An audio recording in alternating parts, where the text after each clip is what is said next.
Your cameras, guys. All right. Oh. Nice. Yeah. Yeah. Oh. Yo, what's up, everybody? Welcome to episode 62, the second annual Spooktacular episode of the Blur podcast. As always, we have Green Tuner. Hello. Dark Side. You gotta go fast, baby. Come on. The Fake and Underground. Never fake, but always here. And me, the real Ed Underground. Baby. Wait, what? I knew it. I knew it too. Baby. There is a theme here. There is a theme. How you doing? How you doing? Doing well. Baby. Well, yeah. So me as the Ed Underground, you know, we're all dressed up for Halloween. So I'm dressed up as the Ed Underground if he was in the Matrix. I was gonna go with like a vampire themed, but it kind of failed on me. But so I got a wig, dreadlock wig. That is kind of pushed back a little bit, to actually, look like the Ed Underground a little bit, and with the one dread coming up in the front. Yeah. So your dreads are in better condition, I noticed. I was gonna say they're not as What ratty. is that? yeah. It's But yeah, this is my interpretation of Ed if he was an agent in the Matrix. He's definitely Ed is definitely not a Neo. Maybe not even Morpheus. He's more of a Trinity. But yeah. I'm all Neo, baby. All Neo. all right. Let's see it. All right, Ed. Ed, let's see it. Like, how you not have your costume on already? I have to reposition it. Ed, did you put your pants? Did Jeez. you put your pants on backwards again?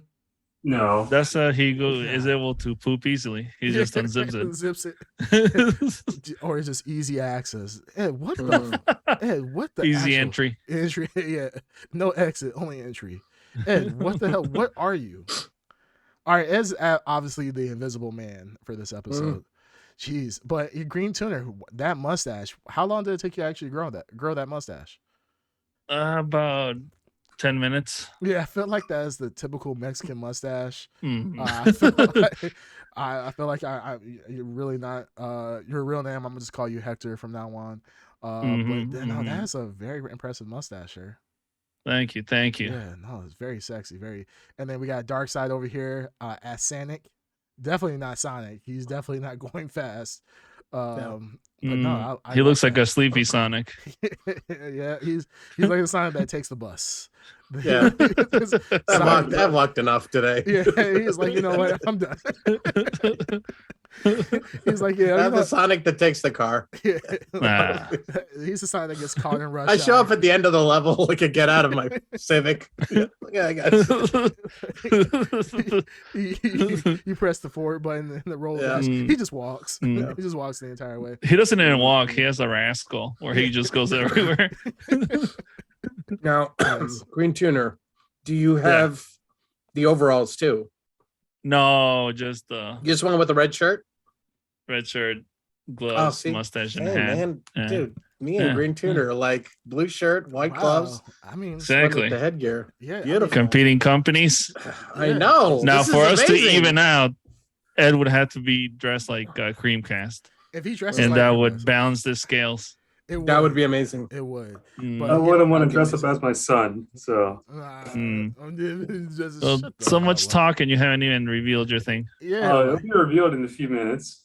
Or a second. Like minutes. Just like who dresses you? All right, let's talk about this. We've planned this out for some time. We knew we were doing this. We had a time. I actually wanted to do this an hour earlier than we ended up doing it. So we had an hour of time to get ready. And here we are. Look at the state of things. Ed Underground still is not ready. Literally not ready. Yeah, like we're recording. This is actually crazy because we had started recording around like 10:35, and we were like, okay, I had a wardrobe malfunction, but I still was able to make it. Ed, and then the funny thing is, we were supposed to start streaming an hour earlier. an hour earlier, but the reason why Yeah. we did an hour later was because of me, because I was busy doing some stuff. So I was Yeah. like, hey, let's do an hour later. But for some Yeah. reason, Ed is still late. That's amazing. Let's read some Well, of the comments. So to the comment I was just Yeah. about to say is saying that if we're shocked that Ed just edited, yeah, just like, his edisms. Ed literally just edited himself. I mean, and Yeah. then there's me that it's like Edception. Like I'm the Ed that actually is on time, is where he needs to be, dressed up. You're the Yes. best of all worlds. You're like Ed in his wildest fantasies. You're Yeah. Ed Prime. Both in appearance, attitude, competence. Yeah, I exactly. mean, you name it. Ed Prime. Yeah. He's the Ed Prime. I am Ed Prime. I That am made no sense. I'm There's only one Ed I'm Prime. actually the original. And Ed's obviously just a The copy. one, I like am- gently. I am the one. And some of the comments here. So we were talking about Black Girl Tag says she's been waiting forward to this like Christmas. I mean, me and her, we did have a lot of laughs about my costume and so forth. And she was like, she was a little worried about how this is all going to pull together, but I think I pulled it off very, very nicely. Very Yeah. well. But before we go any further, Creamcast, in order to complete please, the full Ed transformation, can you please call me Ed, please? Ed? Okay, Ed Prime. Yes. In order to complete the full transformation, can you drop some hot bars on us?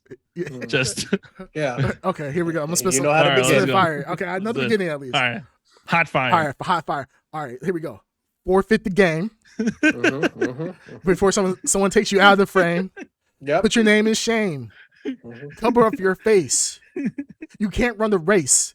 The pace is too fast. You just won't last. Oh, shit. Okay, bars. Bars. Yo. Literally Book the rhymes. best rendition Book of that rhymes. I've ever heard. Yeah. So, I'm Ed Underground. You can't see me because I come to you in IMAX 3D. Oh shit! Mm. Fucking bars. I come at you, You like rule like Sonic. Hyrule. I rule like Hyrule. You can call me Link, but don't ever smell my armpits because I never stink. Whew, bars. I'm so fast. Call me Sonic the Hedgehog because I got a big log. I got to shit so fast you won't even see the log. Whoo, fucking bars. Holy shit. Woo. Just complete fire. Fire. What is going on? Forfeit the game. For some Cycle around again. Cycle around again. You know you're not doing it. That is what he. Gotta forfeit That was the the game. opener Yeah. to every Good rap. stuff. Forfeit Yeah. the game. Forfeit the game. That's Yeah. literally it's every single rap in the history. And we've literally heard this rap. I've heard this rap for 20 plus years of talking about forfeit the game before he rapped anything. Which I mean, Ed used to actually rap pretty nice, but he always used to start off with forfeit the game. Forfeit the game. So to read some of the comments, Bandito Mac, he's obviously getting a lot of laughs out of this. Black Girls Hat thought that Ed was Invisible Woman. He was Sue Storm, which wouldn't be wrong. Could be. Black Girls Hat says Sonic is the kind of Sonic that clearly rides a bike. And then Bike? Yeah, the bike. The fuck? That's too much work too. And then lastly, we have oh shit, here we go. Oh, the intro, huh?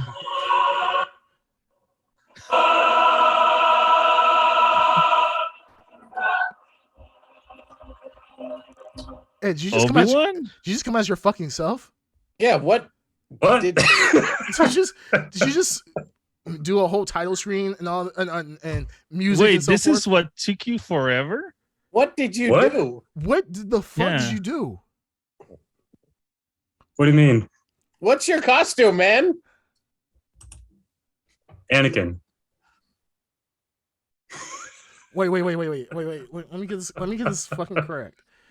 All you had to do was put on some clothes and pull your hair back. No. And it took you hours.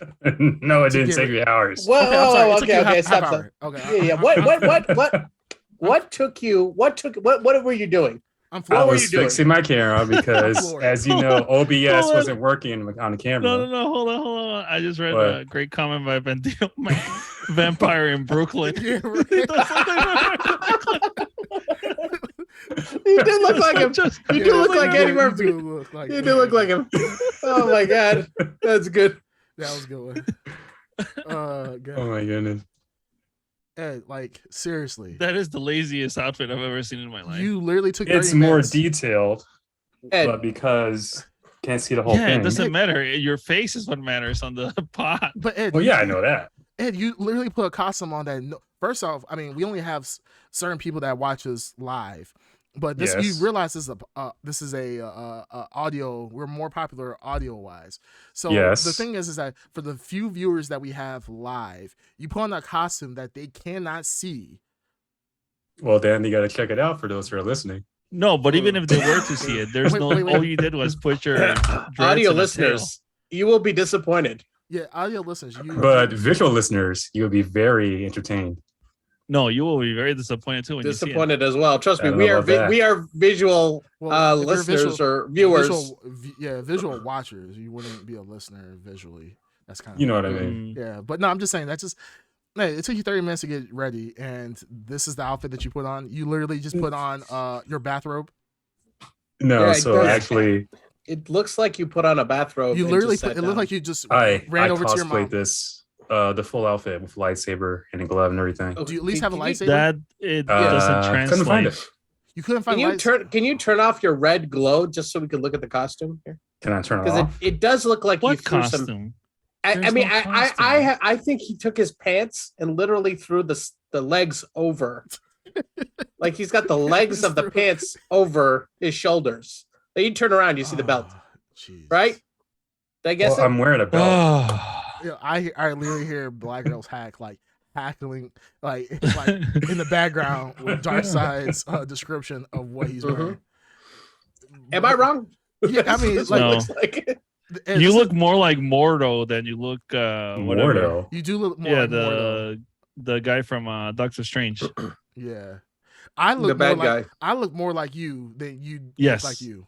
Mhm. Yeah. Well, That's for the once, crazy you look part. cool. Whatever you want to say, Ed. I'm definitely Ed Prime, and the fact that I look more like you than you look like yourself Yeah. right now is pretty disappointing. You look like a cross between me and what's the guy's name? Who's dating Zoe Kravitz? Lenny Kravitz. He's dating his own daughter. Doctor, Jamie's daughter. Whatever his name is. I What's the don't know. girl's name? I forgot her name. You talking about Zoe Chloe Bailey? Kravitz? You talking about Chloe Bailey? I think it's Chloe Bailey. I forgot. Oh, you talking about that rapper? I forgot his name. DG or something like that. Lenny Kravitz is dating someone. I forgot, and he had Zoe Kravitz. Zoe Kravitz is his daughter. Yes, that's his Yes, daughter. That's his daughter. Yes, I'm getting the names mixed up, but I forgot the woman's name though. But anyways, Okay. for once you look What? cool. I'm getting confused. Yeah, Yeah, I know. my head hurts. Yeah, I know I'm looking cool. Oh, you this know. is so disappointing. Yeah, and I'm I really didn't think you could disappoint me anymore, but geez. Yeah, I mean, after you were born, I was like, fuck it, I was gonna throw you into the ocean. But I was like, you know, this kid might have potential since he has my genes.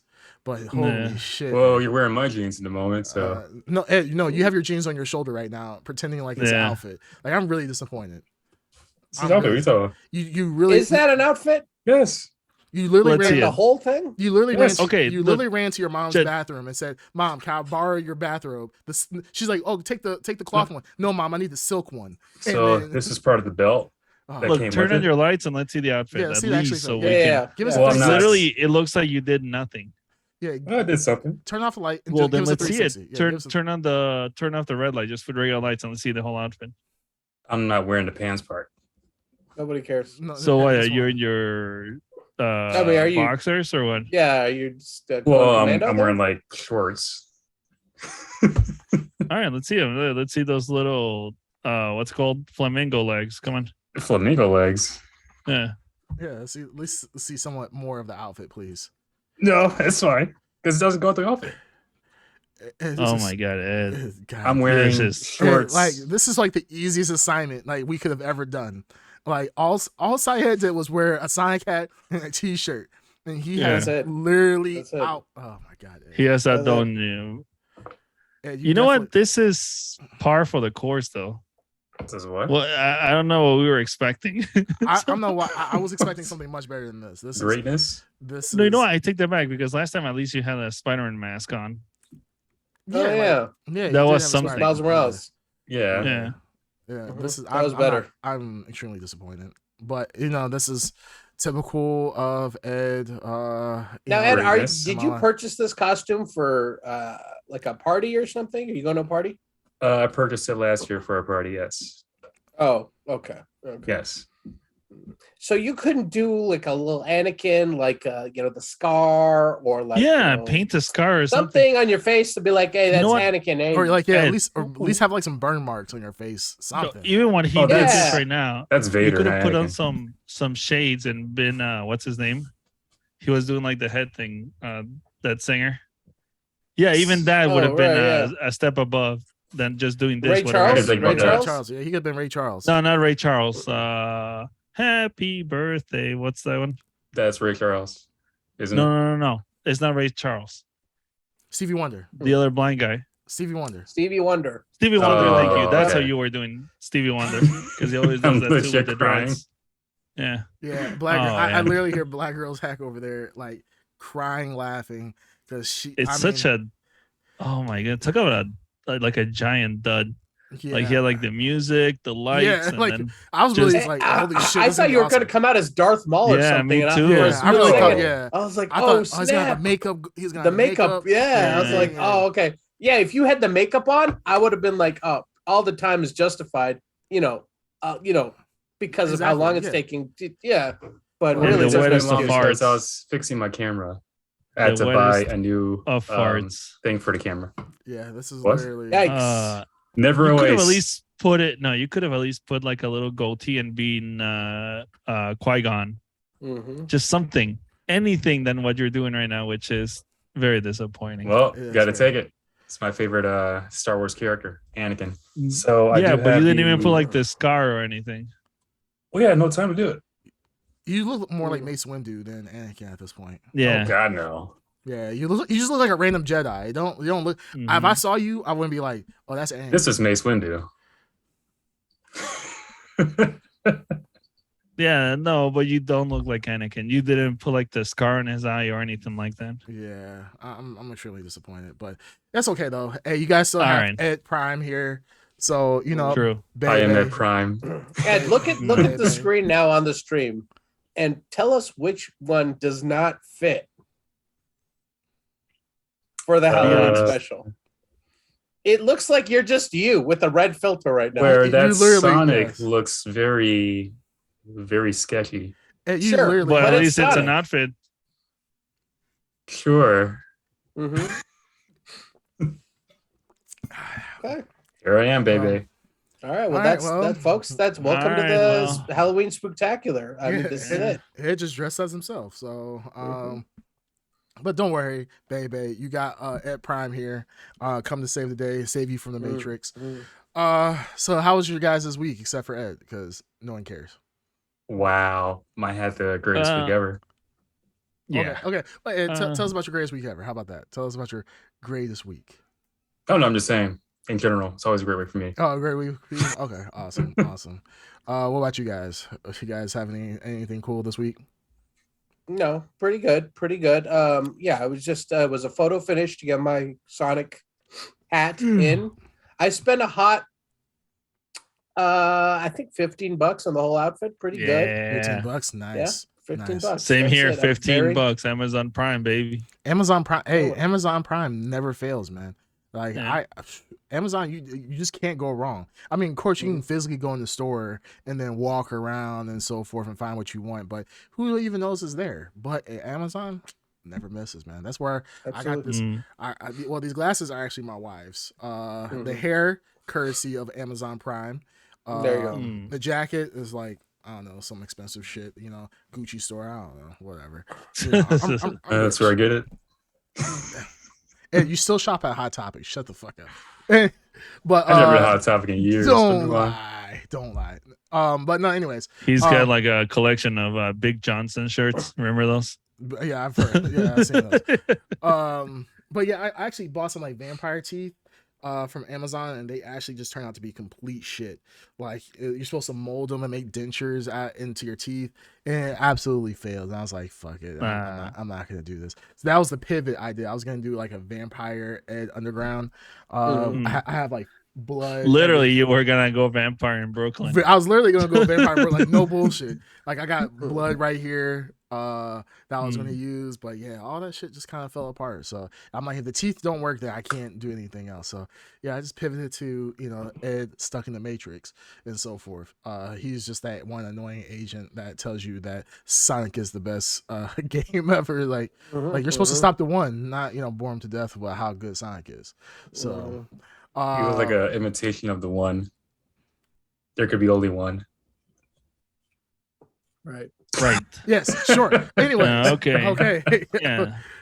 Yes, and Black Girl's Hat tried to get me to it. She was looking more. She was like, well, if you're gonna dress as Ed would definitely be a vampire in like Twilight. So she's like, you should be like Ed, like with glitter on, like you're in the sunlight and so forth. I was like, I don't know, but it's not a bad idea. It was not. Wait. Bad. Are there black vampires in yes, Twilight? there's a vampire named Laurent. Wait, there's one? Yes, one. Just one? Yes, there's one. He's a token black guy. Well, there's not. There's other vampires that are, I believe, that are black, but they're just like background characters. But there are various race of vampires out there. So yeah. But I was gonna put makeup on and everything else, but I was like, nah. I'm already giving Ed an upgrade with having a beard, so I'm just like, yeah, exactly. I'm the original. I'm definitely the original. Oh, Laurent was the first to die, just like the movie trope of every movie. Yes. The black guy dies first always. Yeah, he was the. Of course. So we have Don in the chat talking about why Ed why. I don't know if he's talking to me or you. I don't know who. I'm the Ed Underground. Yeah, he's confused. He doesn't know which one's which. He really doesn't know who's who. So I apologize. Ed, this is. Oh no, this is PG podcast. Yeah. Ed, we know you have a bathrobe on. Sit down, dude. Like, bro, it's not a bathrobe. You'll take a shower later, dude. Yeah. So, but yeah, other than that, it's been like, for me, it's been a pretty chill week. Been super, super busy with work, but nothing really popping off. But so anything before we kick off into our main topics, anything you guys want to talk about? Hot in the media. Well, I mean, there's some news I wanted to get your opinions on. Let's hear it. Bayonetta 3. You guys hear about the controversy with the Bayonetta voice 3? actress? The voice actress, yes, I did. The voice actress, yeah. and we got a big Bayonetta fan here, baby. Not you, Ed Prime. Right. Not you. Okay. No, not Ed Prime. We're talking about Creamcast. Where is it? Creamcast. If he were here, wait. If he were here, that'd be his favorite one. Well, let me speak up for Creamcast here. Yeah, there we go. All right. So, yeah, as representative, You look like a black college professor without the glasses, doesn't he? so Black Girl's Hat was like, Ed always has the one strand of hair in the back, whatever. And I was like, Ed, do you have I wish you had one of those 90s shades, the little circle ones that you put on. You know? I actually have so I was gonna buy some the Morpheus glasses. Morpheus ones, yeah. But everyone that I found was like super duper cheap, and they're like, everybody was saying like they break on first use. And I'm like, hey, it really just needs to last for one time. But I like, yeah, pretty much. Cool. They look pretty cool. So that's why I went and got the the Iron Man glasses instead, because they're actually pretty nice. So speaking for Creamcast, Bayonetta 3, the voice actress, started this huge controversy saying that boycott Bayonetta 3, which I was like, bitch, please, I will never do that. But she was telling everybody to boycott Bayonetta 3 because they said that the studio only offered her $5,000 for the entirety of all her voice lines for Bayonetta 3. She said that's an outcry, and I mean, we should have an outcry about that. It's kind of messed up. It would be messed up if it was actually. It would have been messed up if the other stuff didn't surface. Oh, so Black Girl's Hat said it was 4K. It's 4K, 5K. The Yeah. thing is Yeah. that Still bad. yeah, still bad. And if it truly were only gonna give her 4 or 5K, would I have boycotted? No. But would I have been really disappointed when I was playing it? Absolutely. But no, a lot of people were boycotting Bayonetta 3, and they're like, yo, what the hell? Why would you first change the voice actors for Bayonetta 3? Because Bayonetta is a very beloved game, very beloved series. But then news came out that actually she was offered $20,000 for pretty It much was gonna be 5,000 or 4,000 per session. Yeah, it's supposed to be 5 and they sessions. were gonna at least, they said at least, not 5, but at least 5 sessions. So she would got what, $4,000, $5,000 per day. They said a session only lasts. Yeah, it would have been the very least she would have made would have been like 20K. 20K for what? The very least for 4 or 5 days of work. Yeah. Which still, when you think people are like, well, this game is worth millions, this game is worth almost $1 billion and so forth, or sold over $1 billion or something crazy like that. So why can't she get more money? Which I could kind of understand, but I think she was asking somewhere north of like $1 million plus. No, her demands were kind of up there. She wanted 100,000, and then she also wanted royalties on every copy that was sold.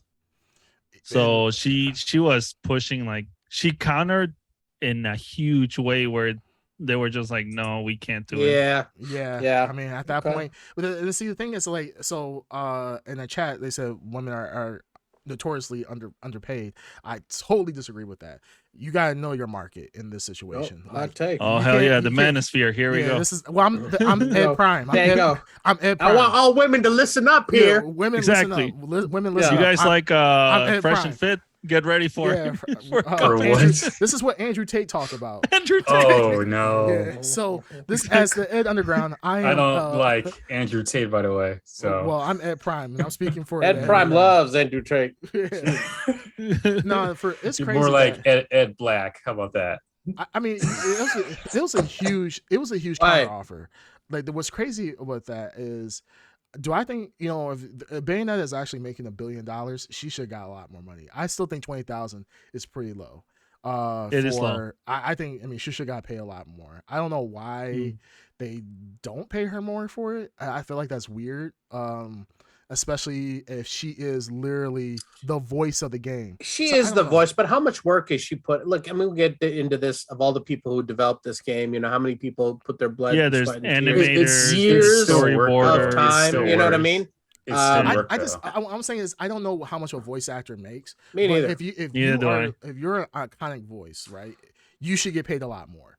And I can understand, like, if she was the first, like, this is Bayonetta 1, and they're like, hey, we're doing an indie game. We don't know how successful this game is going to be, so we're only give you a certain amount, blah, blah, blah. But, I mean, if you've put your blood, sweat, and tears into this, and you literally are the voice, you've helped create the franchise, I feel like you should get paid a lot more. I feel like 20,000 is a little low, personally. Now, granted, it was like 5,000 a day for how many sessions she does. The new voice actress, she ended up taking that offer. She was like, hey, this is and she's actually the voice actress that took over the job, pretty much said that this is actually good pay. She was like, she's top talent. She's a shill. She's a shill. Yeah, she's a shill. Yeah, she's obviously just going, just listening to the man. Well, she also wants to be back for Bayonetta 4. Yeah, sure.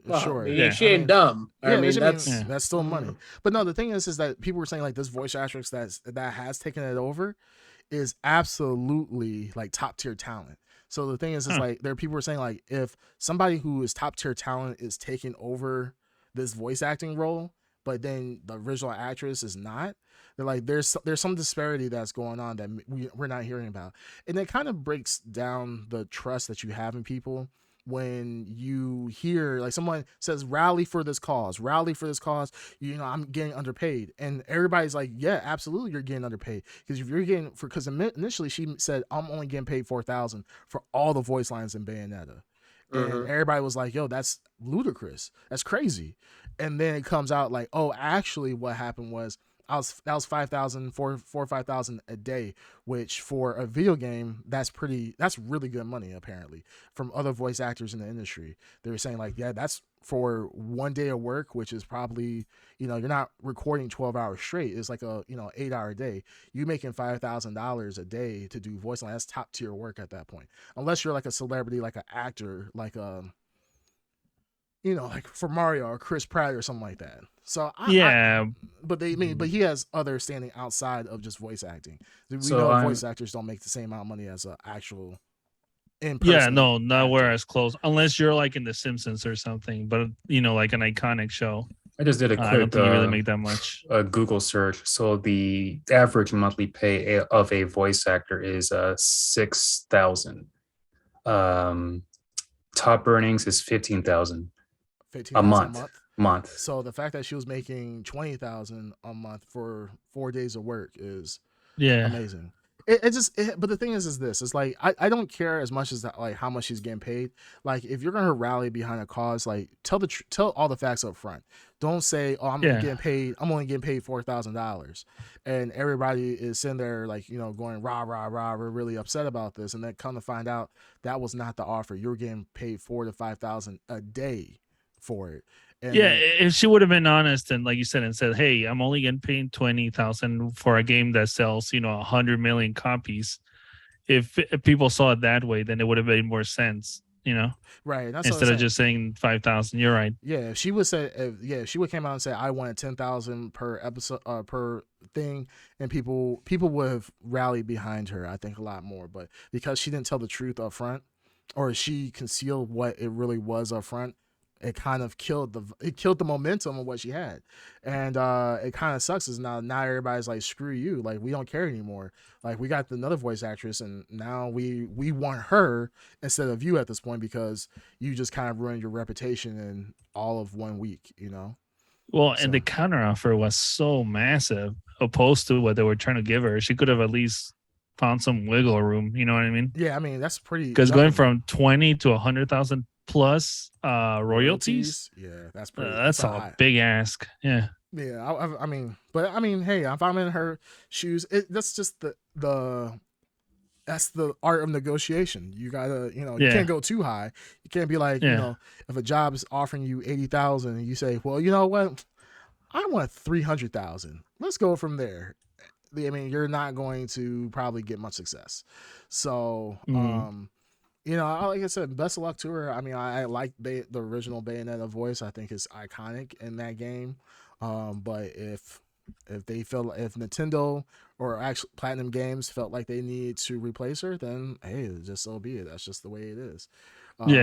But like I said, like, just tell the truth up front. Like don't try to masquerade your issues, trying to make it seem more extreme when it really isn't.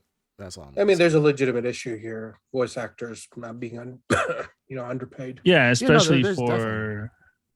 It is unfortunate where the story. It's unfortunate, but she's not the only one. Like the game industry, specifically the video game industry, has like a lot of shady business practices. I've seen so many videos of like studios not getting paid, people being worked to like almost death, and with no bonus or extra time, crunch, all these horrible things that the video game and because nobody really regulates it, they just go crazy with it. So unfortunately it's a place that's a nightmare to work in.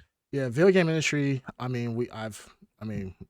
one day maybe we can have some guests on the show that could talk about it. Bandito, right? Bandito back in the day used to work at a video game studio. He can kind of tell us a lot of stuff that goes in the background with video game industries. Absolutely, people are underpaid, I believe, and people are worked to death out there, and then especially when you have games that are making billions of dollars now at this point. It's becoming such, it makes more money. I think they said the video game industry makes more money than the movie industry. I think that was, I believe it. Like in 2015, 2016, it was like the hottest medium out there for entertainment. So you would think that, voice actors are getting to a point where they are making a lot of money, especially with these voice actors that are iconic voice. Like you can hear them from series to series, the exact same voices. So, like it's funny, like talking about voice acting, like Bleach, Bleach, the 1,000-Year Blood War came back up. Like there's certain voices on there that are just iconic, and if you switch them out outside of the actor like dying, people be like, what the hell? Like, Zaraki Kenpachi, like that's an iconic voice, and you hear him in a lot of other animes as well. So it's like if you have his voice be changed up, and it's just like, that's a little weird. So yeah, kind of off the subject, but do you guys remember how Dragon Ball Z started out on Toonami, and then like in the middle of the Namek saga, Frieza saga, they switched up all the voices? I do remember them changing voices, but I felt like that was just better quality because the animation got better over time too. It did, but I noticed they changed, I think, several voices though. Piccolo, Vegeta, Goku. They Frieza. probably did. I don't know. Yeah. Oh, the voice actor for Goku's not been the same? No, he hasn't. So the original voice actor for Goku was the same voice actor who did the Mega Man anime. Mm-hmm. And well, you guys haven't played the game, the Dragon Ball Fighters, but the base Goku and the base Vegeta, who became DLCs, they're the original voice actors of the anime back before they changed it. Interesting. Oh, okay. Yeah. But no one really noticed or cared about it back then. I feel like the voices just got less better. Attention back then, right? Yeah. I guess. I mean, back then, cartoons. Anime was like, if you watch anime, it was pretty much or a nerd or an outcast. Yeah. Yeah, I agree. So, yeah. As opposed to how cool we are now. Yeah, we're so exactly. cool. Yeah, we're so cool now. Yeah, we're cool as hell. Yeah. No, but even then, like Dragon Ball Z wasn't really considered nerdy.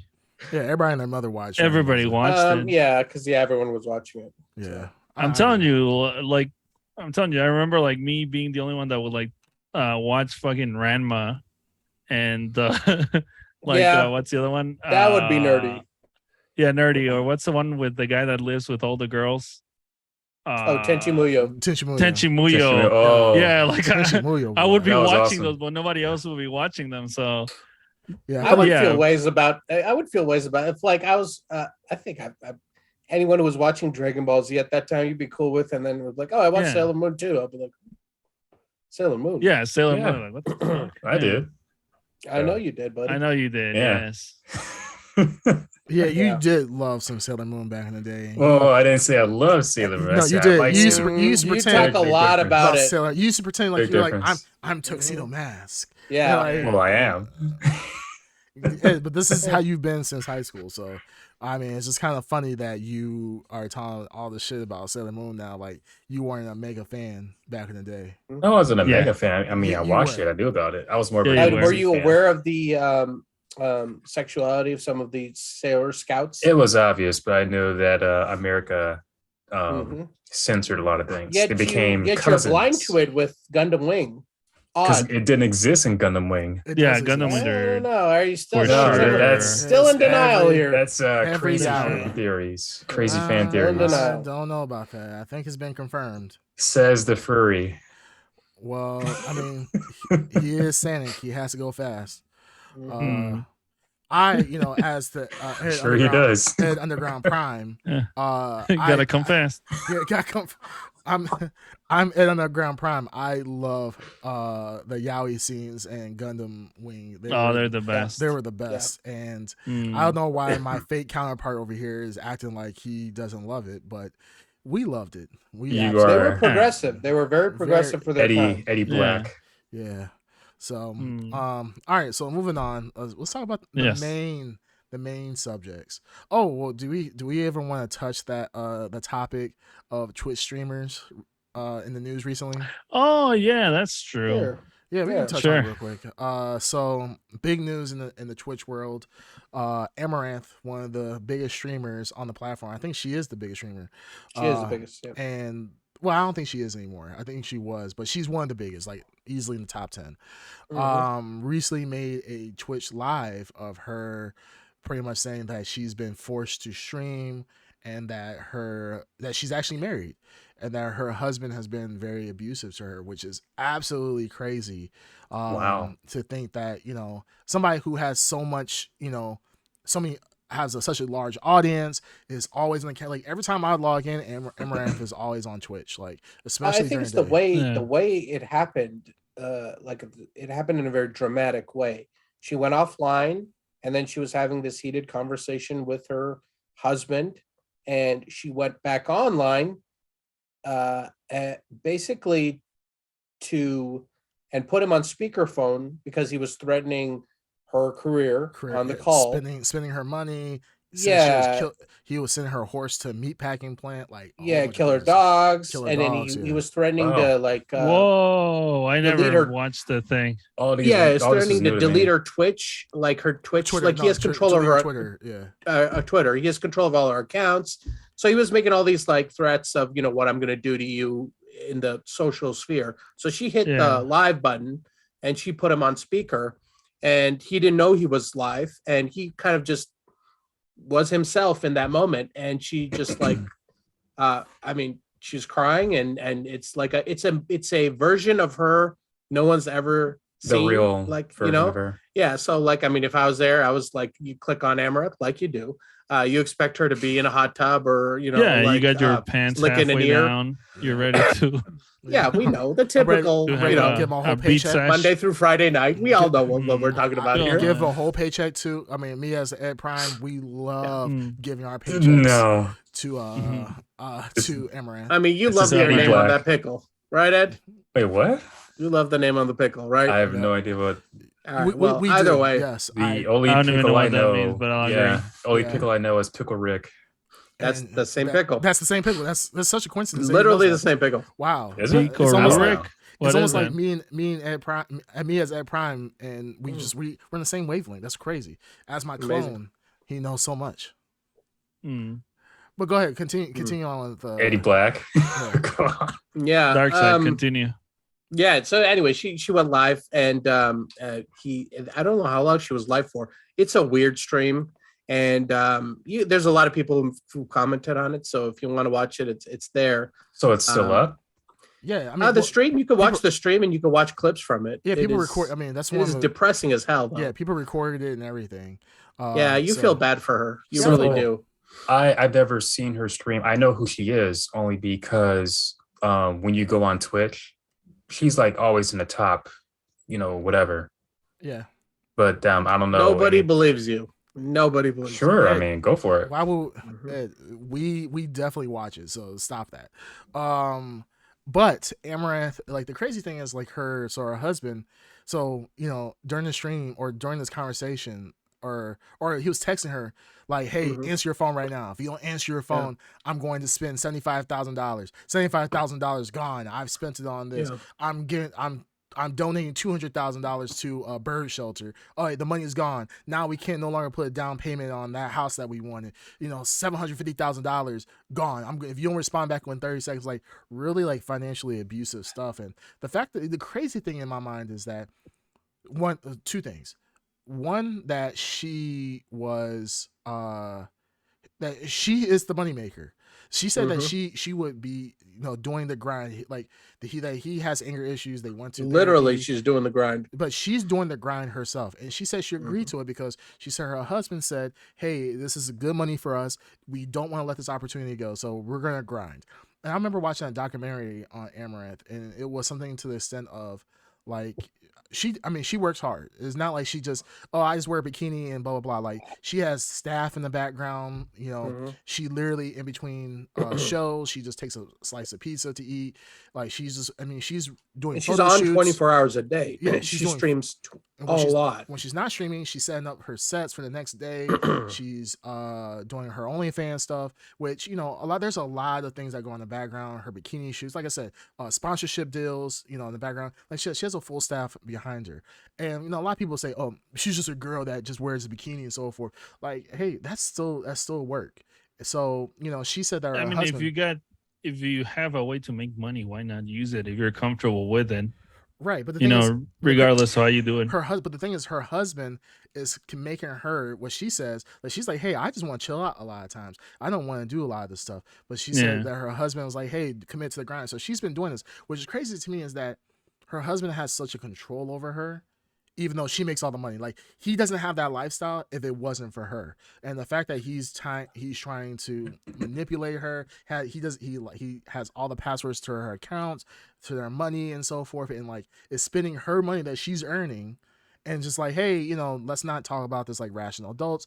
I'm just gonna spend your money as punishment towards you. Like, dude, you realize that she's working for the betterment of you both. And it seems like, she's very dedicated to her husband. She's been going to therapy sessions with him. Absolutely crazy. Yeah. But yeah, I mean, which that's is the odd. same, Yeah. That's the same thing though that pimps do.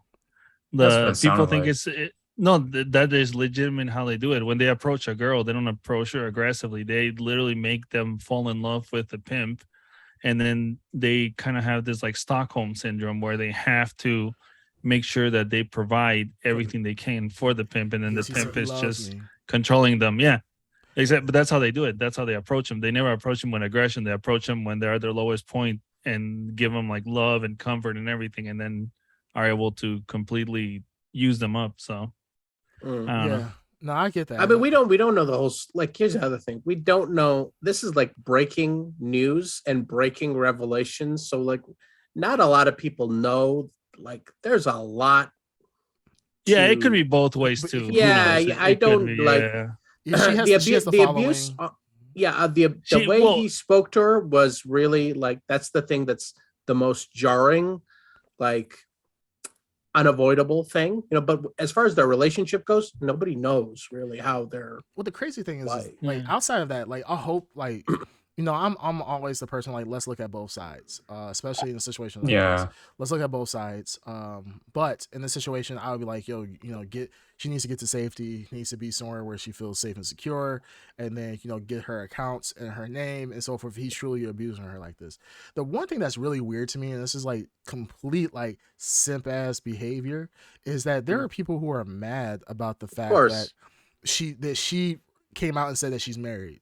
Like, everybody knew for the most part, like, you are not going to be sitting here, what they expect like these women to, like, these OnlyFans girls and all these people on Instagram, to not have lives outside of Instagram on social media. And social media, like, people don't understand that social media is so fake. Like, people. Yeah, it's 100% fake. Like, people, I'm jet sailing across the world to these exclusive locations. When in reality, they're at tourist traps, and they just take the perfect picture, or they crop people out of the picture, and they try to make it seem that there's some exclusive destination, or oh yeah, I've gotten skinny because of this situation, or I'm single, and I'm only caring about you, baby. There's these guys who actually believe it, and people were legitimately mad at the fact that she did not disclose that she was married all this time. Now, of course, do I think it's because she's a waifu, my man? Yeah, she's a waifu. Now, do I think it's like it's not scummy? I mean, she's playing the game.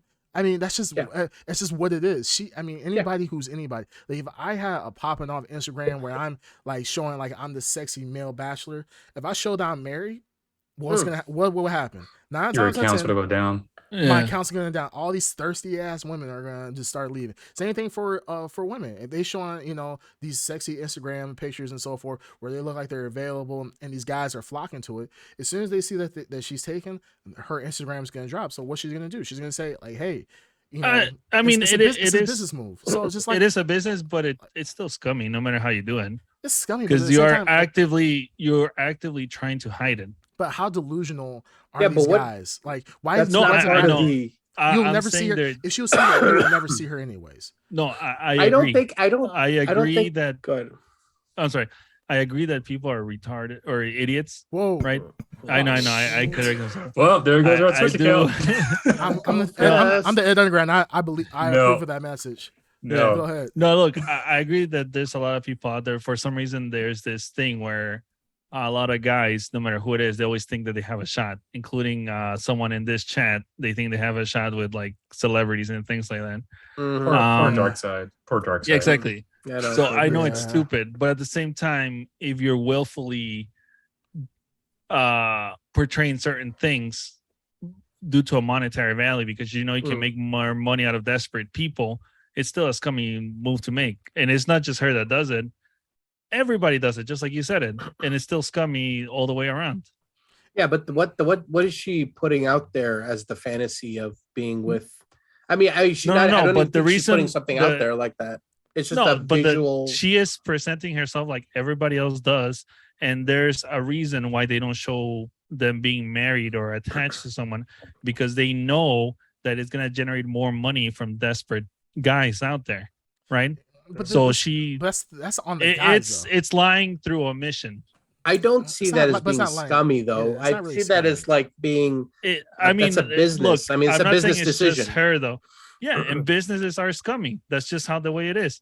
Same reason when, like, let's say right now, right, where prices are going up and everything, like groceries and stuff. The reason they raise their price is not because there's a shortage supply. They actually researched into it.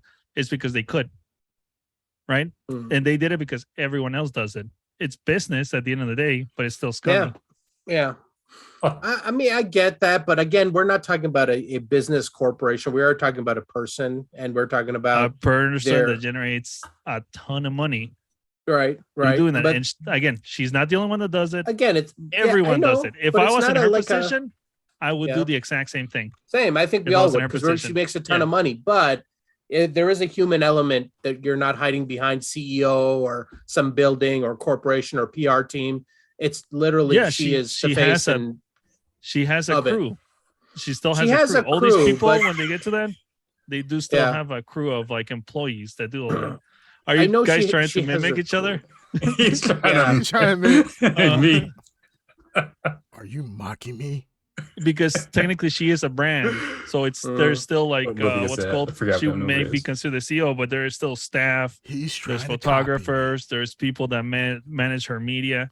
It is like a small company that she's running.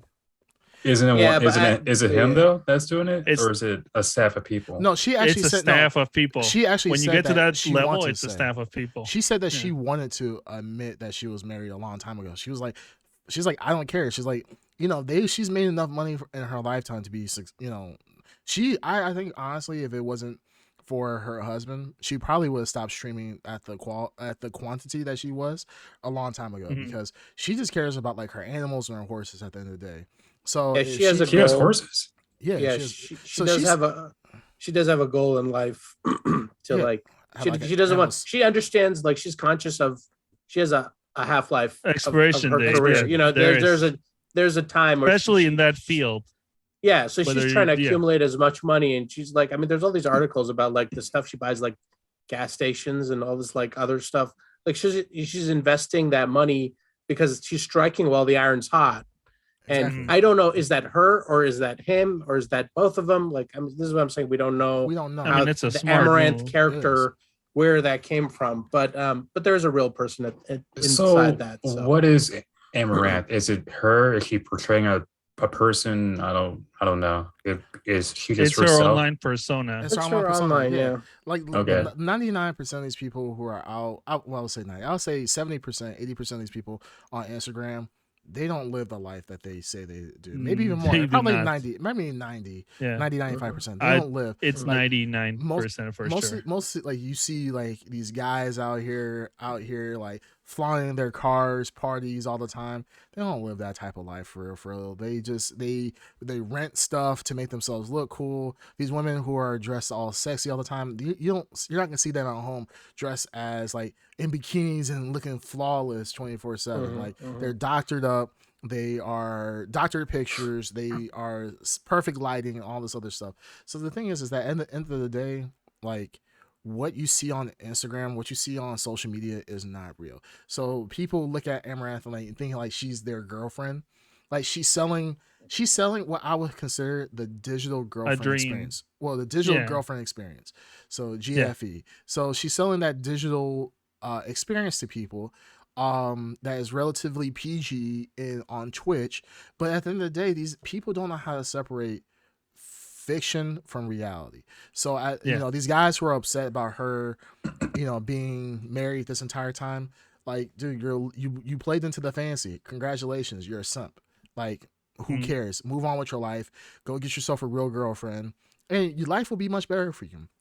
Like, I don't understand. Like, I watched Amaranth. I followed her a long time ago, just to see like what the hell she's doing. I mean, she's, I don't want to say entertaining, but I'm just like, oh, let me see what she's up to. And I honestly never watch her. Like I watched her stream one time, followed her, and I'm just like, oh, that's it. I'm good at this point. Like there's nothing for me there. You can only I don't watch think anyone someone could so watch. much. Yeah, exactly. Like, even other male streamers that I watch, like after a while, I stopped watching them for maybe a year or two because I just get tired of watching them. That's just the life cycle of entertainment. It's just how humans are. Yeah. So at the end of the day, like these guys that are upset about it, I'm like, once again, you got played. You're a simp. It's okay to be a simp. Like, hey, it happens to the best of us. It's okay. Hopefully, they learn from this. That if it's I already doubt like this, they will. Yeah, they'll find. It's like there's, simp on someone hopefully else. so I've never seen Amaranth streams before, but I've seen other women streamers, and I'm assuming it's the same thing. The bikinis or just talking. False. No, that's not. There's a whole there's a genre of women of there are women who do it, who follow her, who follow everything. When she was doing the ASMR, they jumped on the ASMR band. I didn't even know that. And blah blah blah. But there are a lot. I would say more female. There's definitely more female streamers that are not doing that, as doing the hot tubs and whatever it's called. So I mean, there's women that do it, of course, and they don't go in there to play video games or do anything else. They go out there, just sit in a bikini and get donations, ride on themselves, ride on pickles or whatever else, eggplants, whatever else to draw the Simpson. But there are there's a larger community of women who are just regular gamers, regular people and so forth, that are just streamers. They just stream video games and they're not part of that. So I don't want to have that narrative. I don't want to have that narrative. Yeah, they were all on there before the whole hot tub thing was a thing in Twitch. Exactly. Like in the old days, you could see many women that would just play games, and that was the whole stick. They didn't do the whole hot tub thing. That's a fairly new thing on Twitch. Yeah, absolutely. Like in the grand scheme of things. It's like a dying meta, though. I mean, she kind of pioneered it. She created it. Yeah. Amaranth is like Remember she fathered all these hoes. Like between her and what's other all these hoes. I forgot her name, the one who got banned. I forgot. There was like a war between them. There's India Fox. There's another one that she got banned the whole time. Indie Fox. But there was which another is chick, the one that was selling her spit, I think, or her bathwater, urine or something. Bathwater. That's the one. Jeez, I heard what of one happened to her? selling. There was a person who was selling something their Bellarine. No, Something Bella Delphine. Delphine, right? Yeah, Bella Delphine. Yes, Bella Delphine. Yeah, that's a TikToker, isn't it? She was on everything. She was on everything at one point. She's the one that did the A's to the B's, B's to the B's, whatever, and all she did was like move her face. That's no.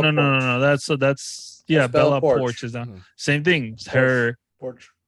It's what we were just talking about. The thing, unfortunately, when like if your product is just being attractive, it's a very short-lived like moment of fame, which is what we saw with Bella Porch and we saw with A to the B girl, whatever. Bella Delphine. Bella Porch is still relevant. She's you mean Bella spun her career out. Bella Delphine. Okay. Well, I don't know. I just like again, unless it's something major, I honestly don't know what's going on with these people, but they seem to come in and out fairly quick. Unless you have like a staying power of something.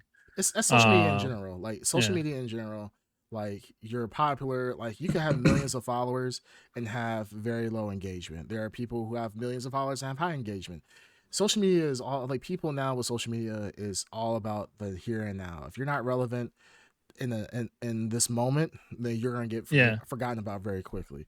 So you had to offer something else apart from just looks, whether you're a guy or a girl. You have to offer something extra in order to stay relevant. Yeah, I mean, like you said, what's her name? The one we're talking about right now, Amaranth. It sounds like even though like she was always reinventing herself from what you're saying, where it either came to the hot tub or the ASMR or whatever, she always was constantly pumping out new type of content to stay relevant. Trending. Yeah, she was a trendsetter. Like I said, she out here, she fathered these hoes. So at the end of the day, she created a lot of these big trends, and good for her. Like, get your money. But I just like I said, I don't even care that she's doing that. I don't even care. Like if you are doing like if you're a sex worker and you're using your sexuality Go on for Twitch, it. Yeah. go for it. Hey, I Go mean, for it. there's a sucker born every minute, and as long as Yeah. kids are not getting involved in it, like because as long as you have an email, you can get on Twitch and so forth. Even though like I think you can put something that saying that you're 18 and upstream, whatever. I mean, kids obviously we know we've all been kids. We get around those very easily, but ultimately it's not hard. it's not Mortal hard. Kombat. So, but these people are not meant to be. Like at the end of the day, It's they're not hard yeah, to get hard. It's not too hard. Yeah. But at the end of the day, these people like used to be harder. Yeah, it used to be much harder to get hard, but nowadays not so much. But these streamers, they're not meant to be parents. They're not meant to be role models. Get your money. Yeah. I'm cool with that. What I find just disappointing and stupid is that there's these people out here who are getting caught in these dreams and they get mad at everybody else, especially the streamer, talking about you sold me this fantasy and now I'm upset. I don't know what to do now. I'm just like, it's stupid. Hold on, Ed Prime. I have to call you out on this. Sure. Shut up. Yes. What's Ed. up? No, What? Lesser Ed. Shut up. I'm talking to wait, Ed what? Prime. I am the only one. Lesser I'm Ed Ed. Alpha. I'm the only one. That's Ed Okay, Beta. Alpha. Ed Alpha. I am Yes. Alpha. Ed Alpha. I am the Ed Alpha. So how can you be saying all of this while saying that Gal Gadot is one that you're gonna be your wife? Can you please explain that? Well, the thing is so I know that she's married right now, right? But the thing is, Or is she? She's different. I love her, and since I am the prime, I'm the best. I'm the best candidate for her. She doesn't know it. She just doesn't know it yet. Like like every time I see a magazine picture of her, I sniff the picture just in case I can smell her scent off of it. I am the most alpha. I am the prime of any man out there. Don't you see this right here? This little thing? That's my alpha detector right here. And what's your opinion on her? It always points to me. See how it always points down? It's pointing down to you right here. Yeah. What? What's your opinion on her children and her family?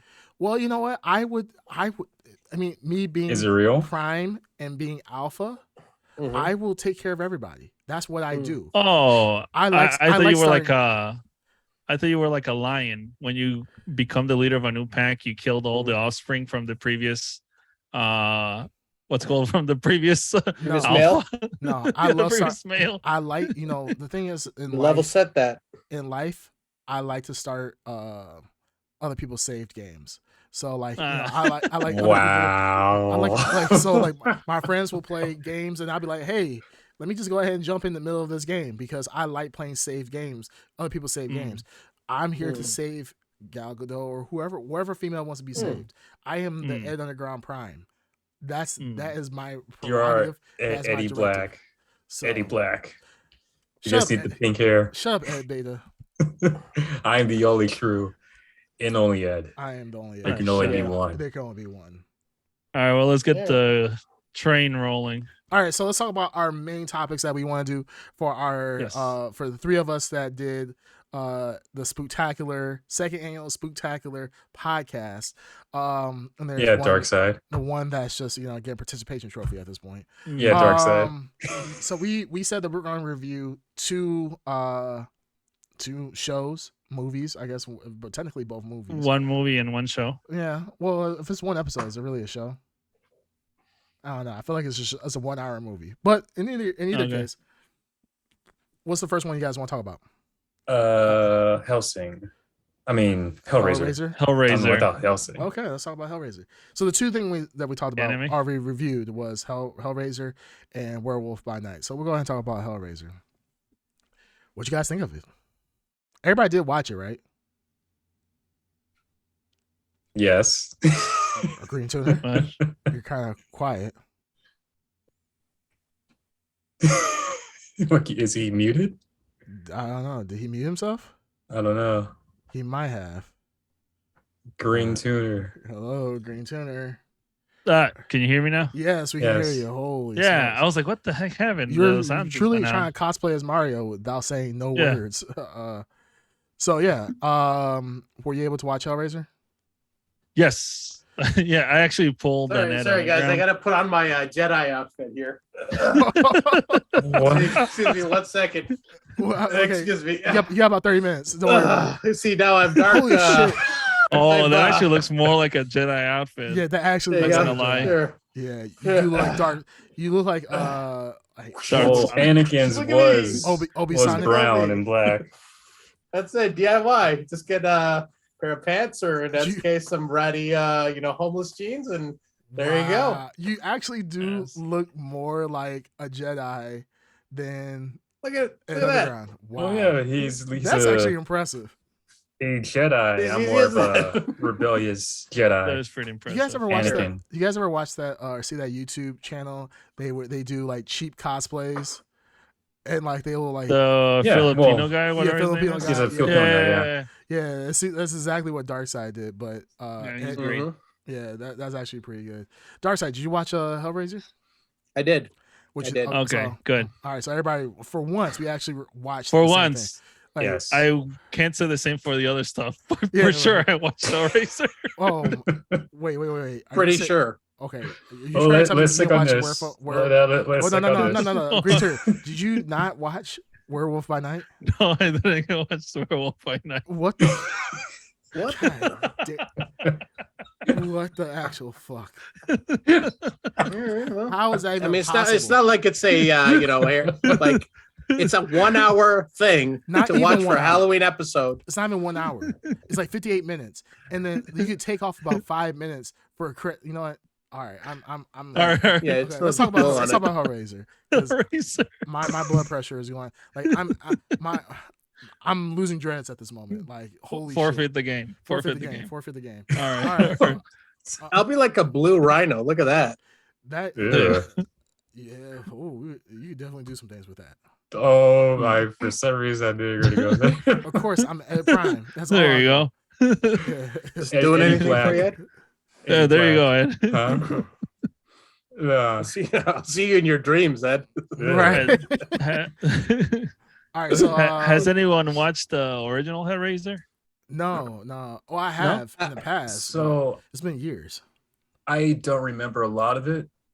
Yeah. I was so young when I watched the original, the first one.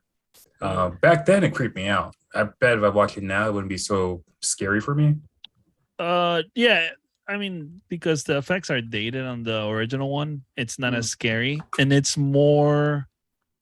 It is a horror movie, but it's more of a gore thriller than it is a horror movie. I would say more thriller. Yeah, it's definitely thriller. But this new one was very good. It was very, very good. Yeah, I liked it. You guys thought it was good? Wow. I thought it was okay. Yeah. I thought it was good. I would say I liked it. What? Go ahead. Oh, okay. So I mean, I like the lore of Hellraiser way more than the actual films. Now the films too. are, they're interesting, but the lore of Hellraiser is so good. Yes. And I like how they applied that lore to this. I guess is a remake, right? Is a remake, right? Or would you say it's a reimagining? What is this? I thought it was a continuation. It's a reboot, I think. No, I don't think it's a continuation. I actually don't think. I think there's a remake and a reimagining or whatever the soft reboot, whatever the term is. 3 or 4 soft Hellraisers? reboot. No. There's like 10. There's 10 there's Hellraisers, a bunch of them. man. So this on is film? more of a yes. Wow. There's more of a soft reboot, but you're right. I think that's the reason why I liked it a lot. Because of the Leviathan and the aspect of the Cenobites. Yeah. And they didn't shy away from the cosmic horror aspect of Hellraiser, which I really dug. I hope they get into more of that when they have the time. But that's one of the coolest things about Hellraiser. They seem to have taken the coolest elements, the ideas of Hellraiser about the Cenobites being, I forgot what he says. They're explorers of they're explorers of pleasure. Pleasure. Yeah, pleasure and delight or whatever it is. I love that idea. The Leviathan. I love I don't remember if the puzzle box sort of lament configuration. Yeah, the lament configuration. I don't remember if it changed shape like that in the original movies. No. In the originals, it was just a cube. It was just a cube, and you just kind of worked it like a puzzle box. I love that it changes, and I love the progression and what they represented, and how you could ask for different things within that. And of course, whatever you got was a twist on that thing. So, I just love where they took Hellraiser from where it was and kind of improved on the lore from that perspective. They definitely fleshed it out more, and they did make it a little more good pun. Interesting. Yes, thank you. And they definitely made it a little more interesting because you're right. Now you have to collect souls in order to make a wish. Where like the old ones, you would literally lives. So you had to basically sacrifice 5 lives in order to request a wish. And the old one, you really only had to open the box once and you were in. So that was cool as hell. Especially like how every configuration had like a different shape to kind of inform you what it was. Yeah. I loved it. Mm-hmm. You open the box and I came. Do you like the guys, how they look now? They definitely look. Yes, much better. You like the look of Spinhead? Yeah. Like you say Spinhead or Pinhead? Yeah, he did say Spinhead. Pinhead. Yeah. Well, he's Sonic. He's just used to spinning. Yeah. Gotta go fast. He's thinking about it's gotta go fast. Yeah. No, he did. And actually, I think this is supposedly from what I watched, this is closer to the books, this Pinhead. Yeah. Because Pinhead is actually supposed to be androgynous in the books. Yeah. He's not really like predominantly male like in the original movies. So that's why in this movie it had a male voice but an androgynous appearance.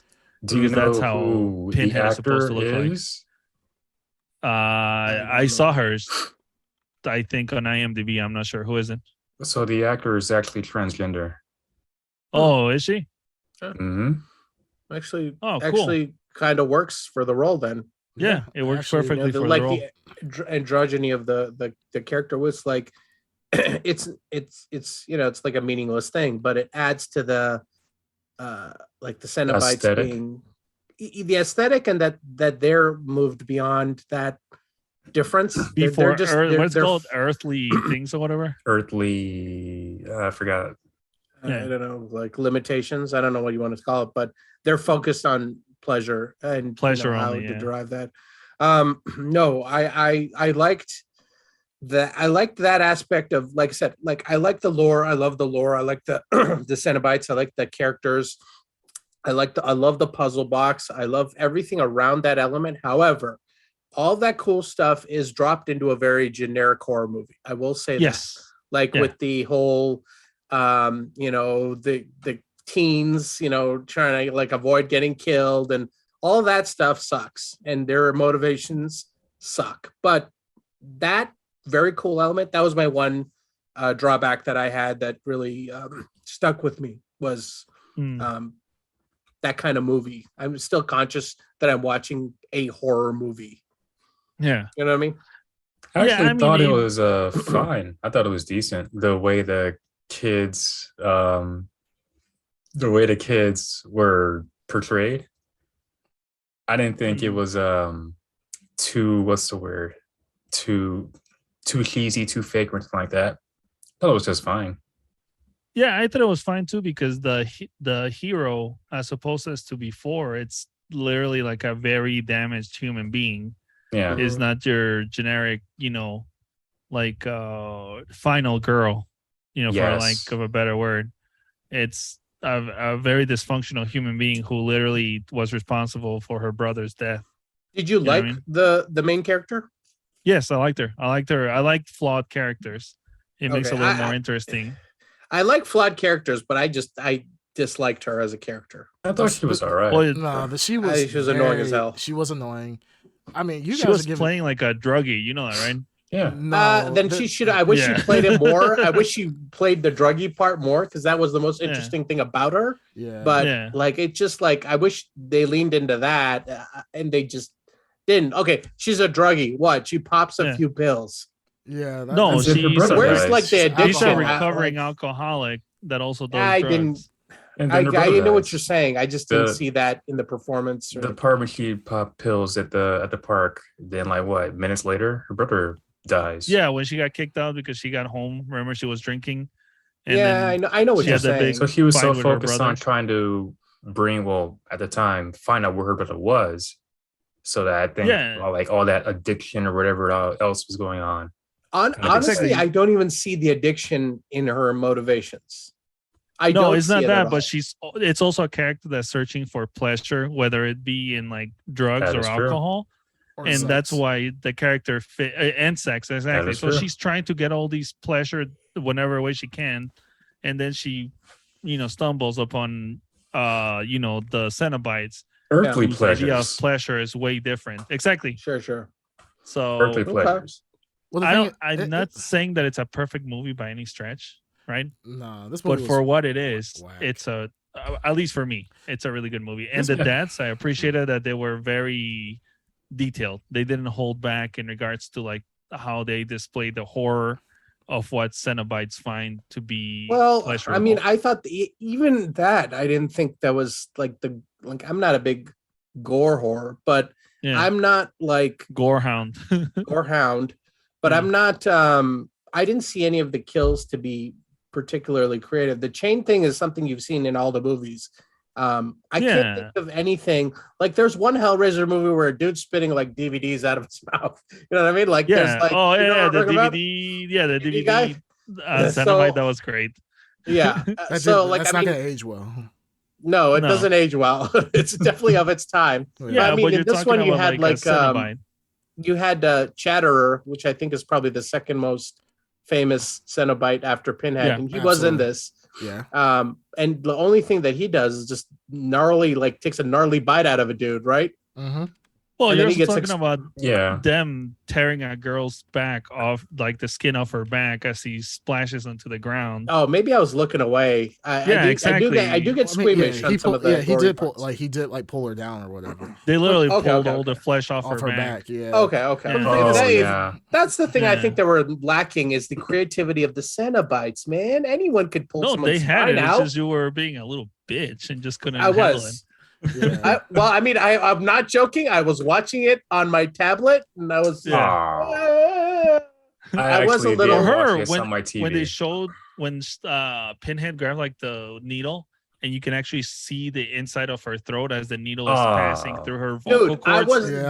That I was not as squeamish about, but when he pulled the needle out, and I was like, "You motherfucker, don't go near her eye at all, because if you do that, I am gonna throw that tablet." I thought he was gonna put it straight through her head. Well, once in the bite, he took the blade out of his eye, like it was in the corner of his eye. He pulled the blade out. It was like a little mini blade, and that's what he used to stab the one chick. And so there's a lot of gore in there. I think there's a lot. And then as the Pinhead was actually pushing it through her throat, you can actually hear her vocal cords like getting fucked up, changing as she's screaming. So there's like a lot of but I was kills. I wanted more creativity.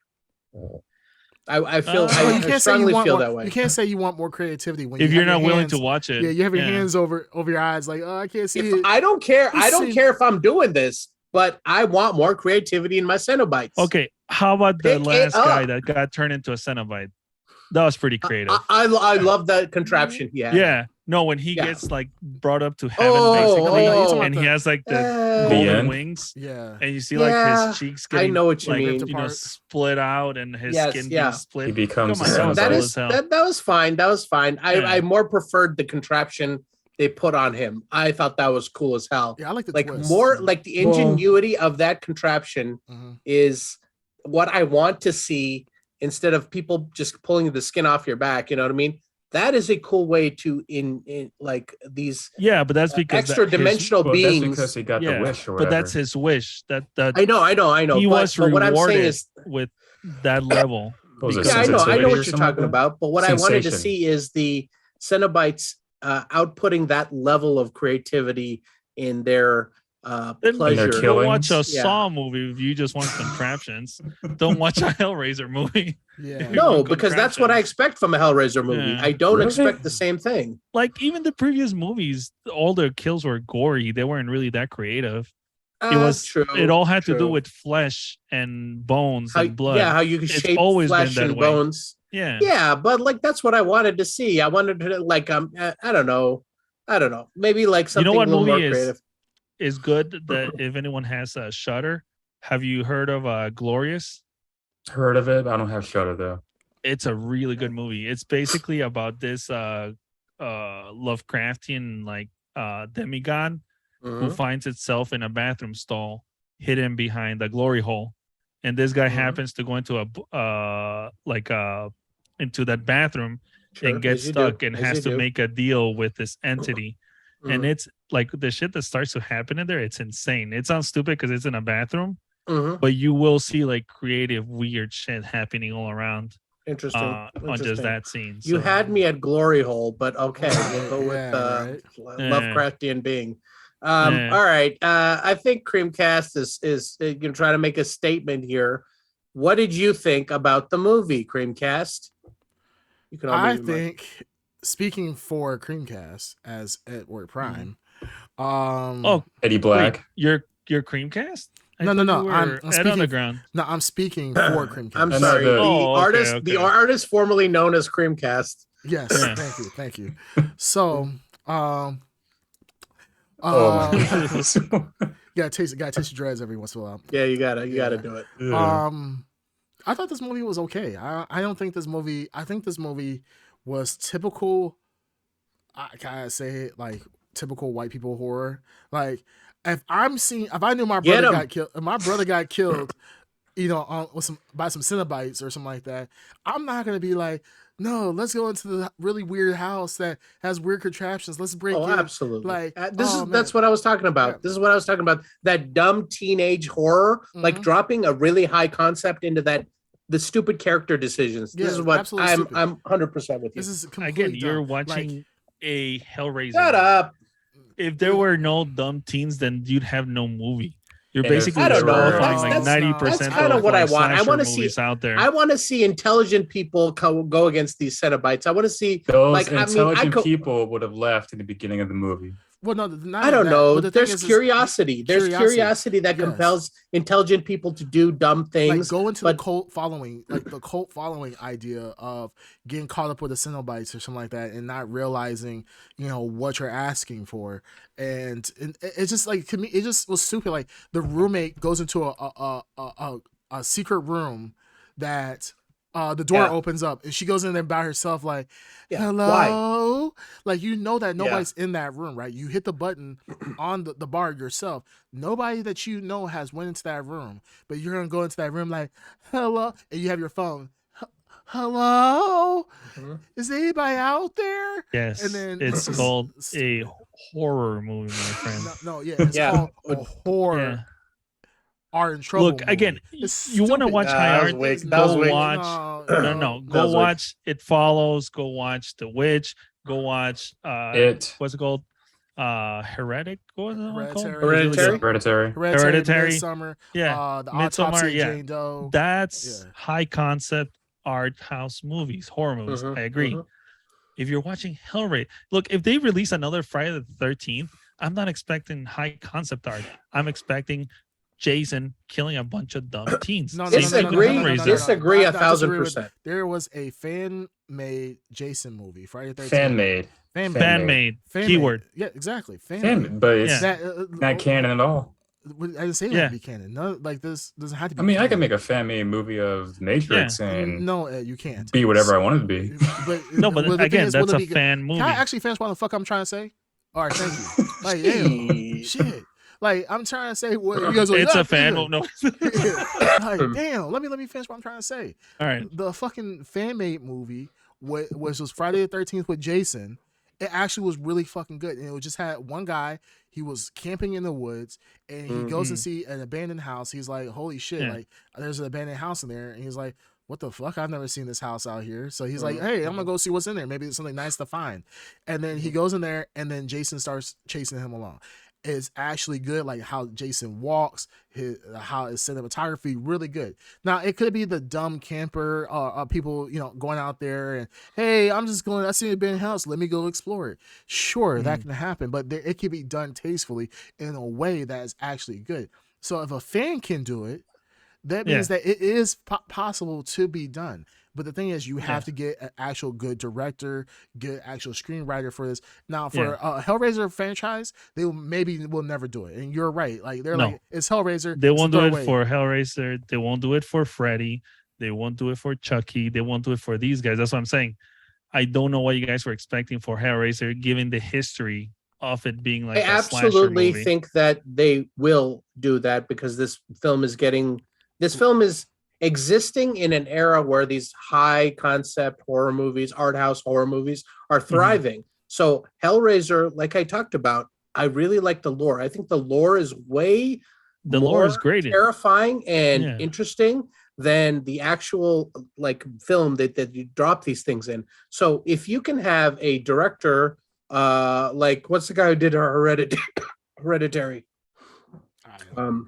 I forgot his name, but he like Ari something, right? Ari Aster.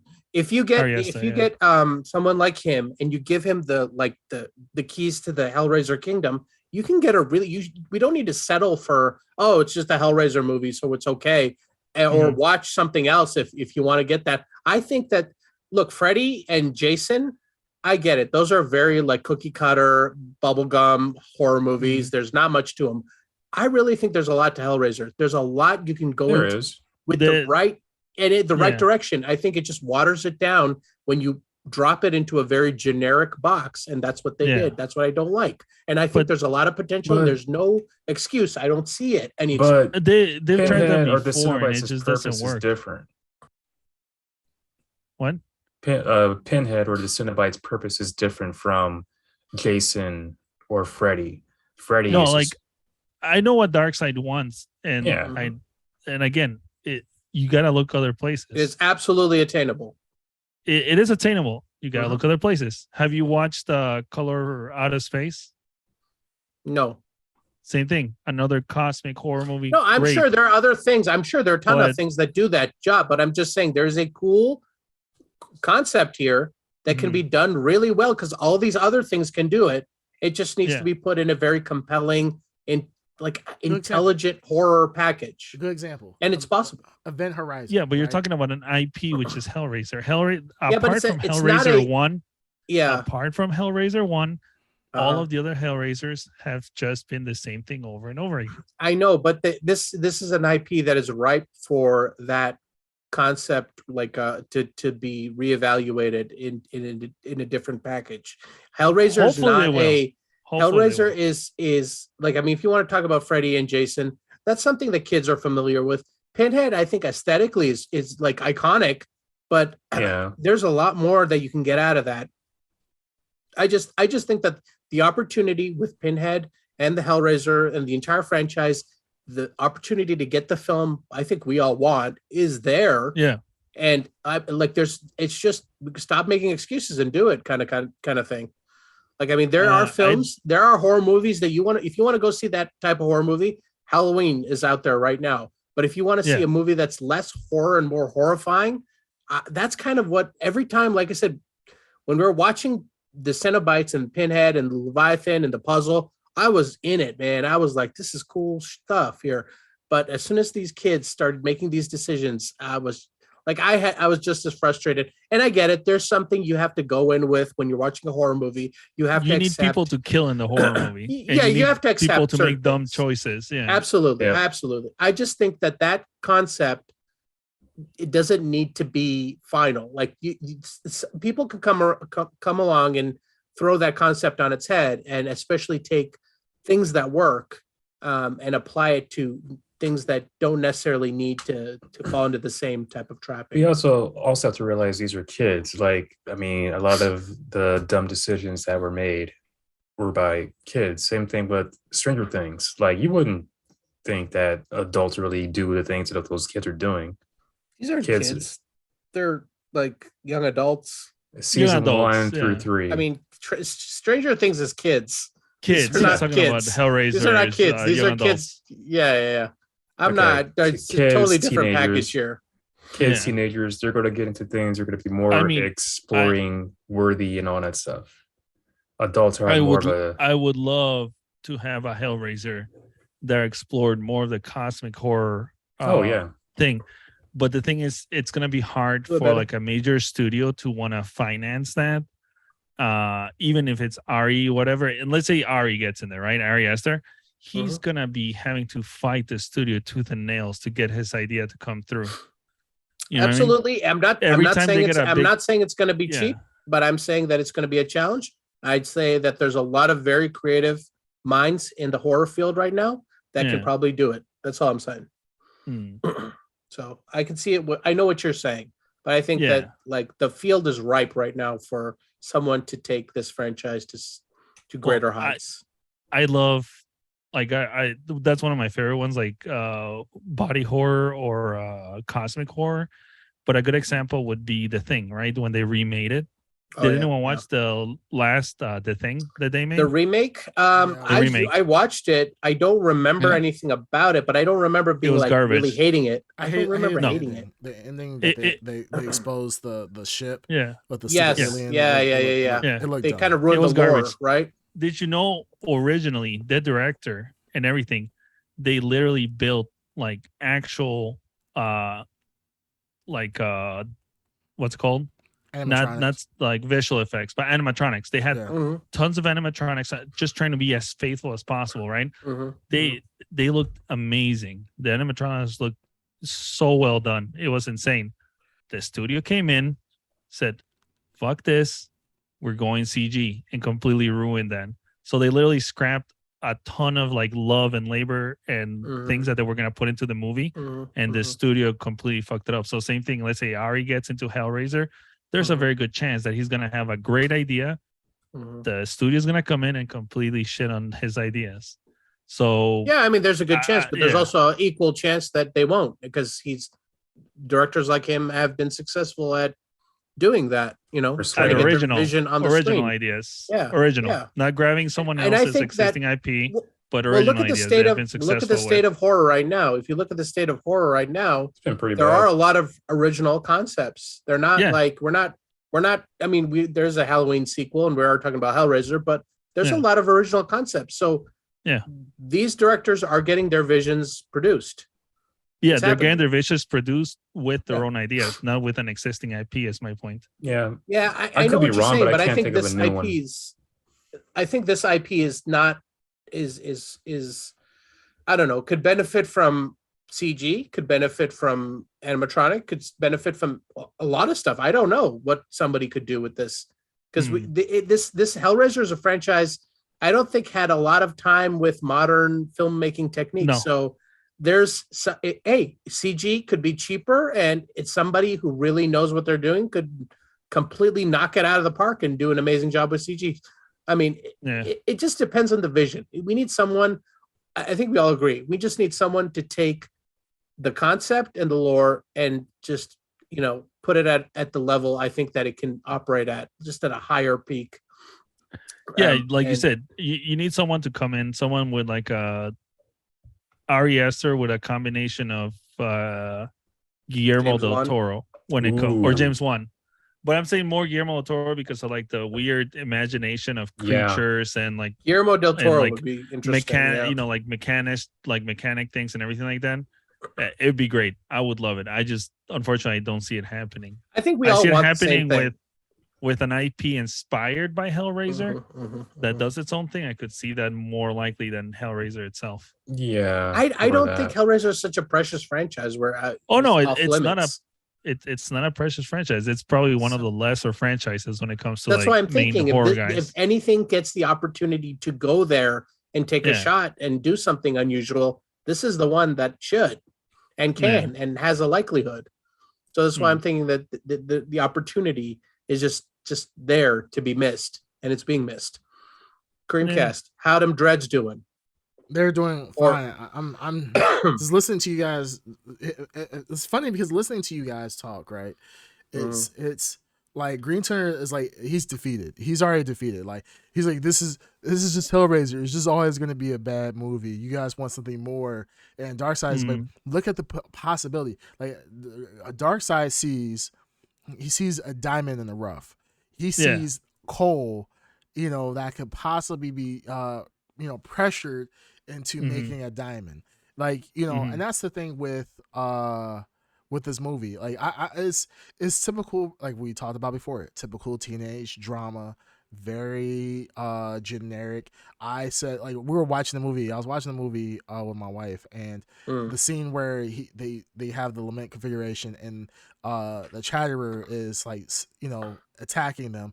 I'm like, why don't you just stab the Chatterer with the damn lament configuration? And then lo and behold, 2 seconds later, she stabs him. And I'm like, I could wrote this fucking movie at this point. Like, I mean, the movie itself, it just seems very generic. It seems very like it's good. Like it's probably the one of the better Hellraisers that I can remember. Since after the first one, yeah. Well, the thing is, I haven't seen them all. I've seen quite a few, but it's been years since I've seen them, so I will have to revisit them to really get a full like comparison of the two. The first one's the best one because like the later ones are like the high end concept things that you guys are talking about, and everyone hated them. Well, yeah, or it was basically like the main character was in hell the whole time. Yeah, and it just happened to be that he thought he was alive, and he saw this creepy shit happening, and the big reveal was like, "Oh, you're in hell." And everyone hated it, so that's why they had to go back to this formula. Yeah, well, I mean, while you guys were talking, I was reading up on the different Cenobites that we never get to see and some of the lore. I mean, it is rich. It is very rich in lore, and I've read in the past about the Cenobites and so forth, and like this movie was pretty good. I thought this, and the reason why I thought this was a continuation because the female Pinhead. I thought that I think it was in like Hellraiser 3 or 4, where there's a new female Pinhead, or maybe it was the last movie that didn't it like make out or something? No, it wasn't the last movie. I don't remember. I forgot. You mean the one that was completely all smooth? What? Smoothhead? No. There's another. It was a Cenobite that was a female. You talking about Deep Throat? Was it Deep Throat? It's the one with the whole. No, there's an actual female Pinhead, but I think it was in the last movie that came. Oh, okay. So I thought that was her. I was like, oh, this is a continuation of the last. They're trying to keep like the male Pinhead is dead, and now they have the female one, and blah blah blah. Yeah. But you guys are saying this is a reboot. I looked online; it definitely is a reboot of the series. Yeah, it's like I said, it was just I was expecting more, only because like if you're going to revive the franchise, do it very well. Now this is not horrible. It's just I was expecting more. Can it be done? Yes, but for them to actually throw the budget at that, to get Guillermo del Toro in that, first off, I think Guillermo del Toro would do this, but you have to throw the budget at it. With this movie being as successful as it was, I think this movie on the platform was number 8 on the week that it came out. It was very, very popular. If it does come out, I think there's a very high possibility that this could get a sequel. But like I said, it was just the stupid teen horror thing that got me. And I'm just like, they're just making dumb choices. Like, if I had the limit configuration, I'd be like, let me throw this bitch in let me throw this. Like, I already got one person killed. Let me just throw this bitch in the ocean. Oh, she almost did in the lake. Yeah, she stopped. But that's what I'm saying. Like, if it was me, if I had the limit configuration, I'm about to throw it, and then Pinhead's talking to be like, oh, we're gonna get you now. We're always gonna have you. I'm like, I'm gonna yeet that bitch into the ocean. There's a big difference between you and her.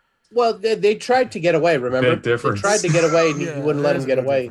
Yeah, she wouldn't let him get away. That's why she stabbed her. She's like, we always got your. By that time, you're too far gone. We all would have made decisions where if that box showed up, we all would have been halfway across town.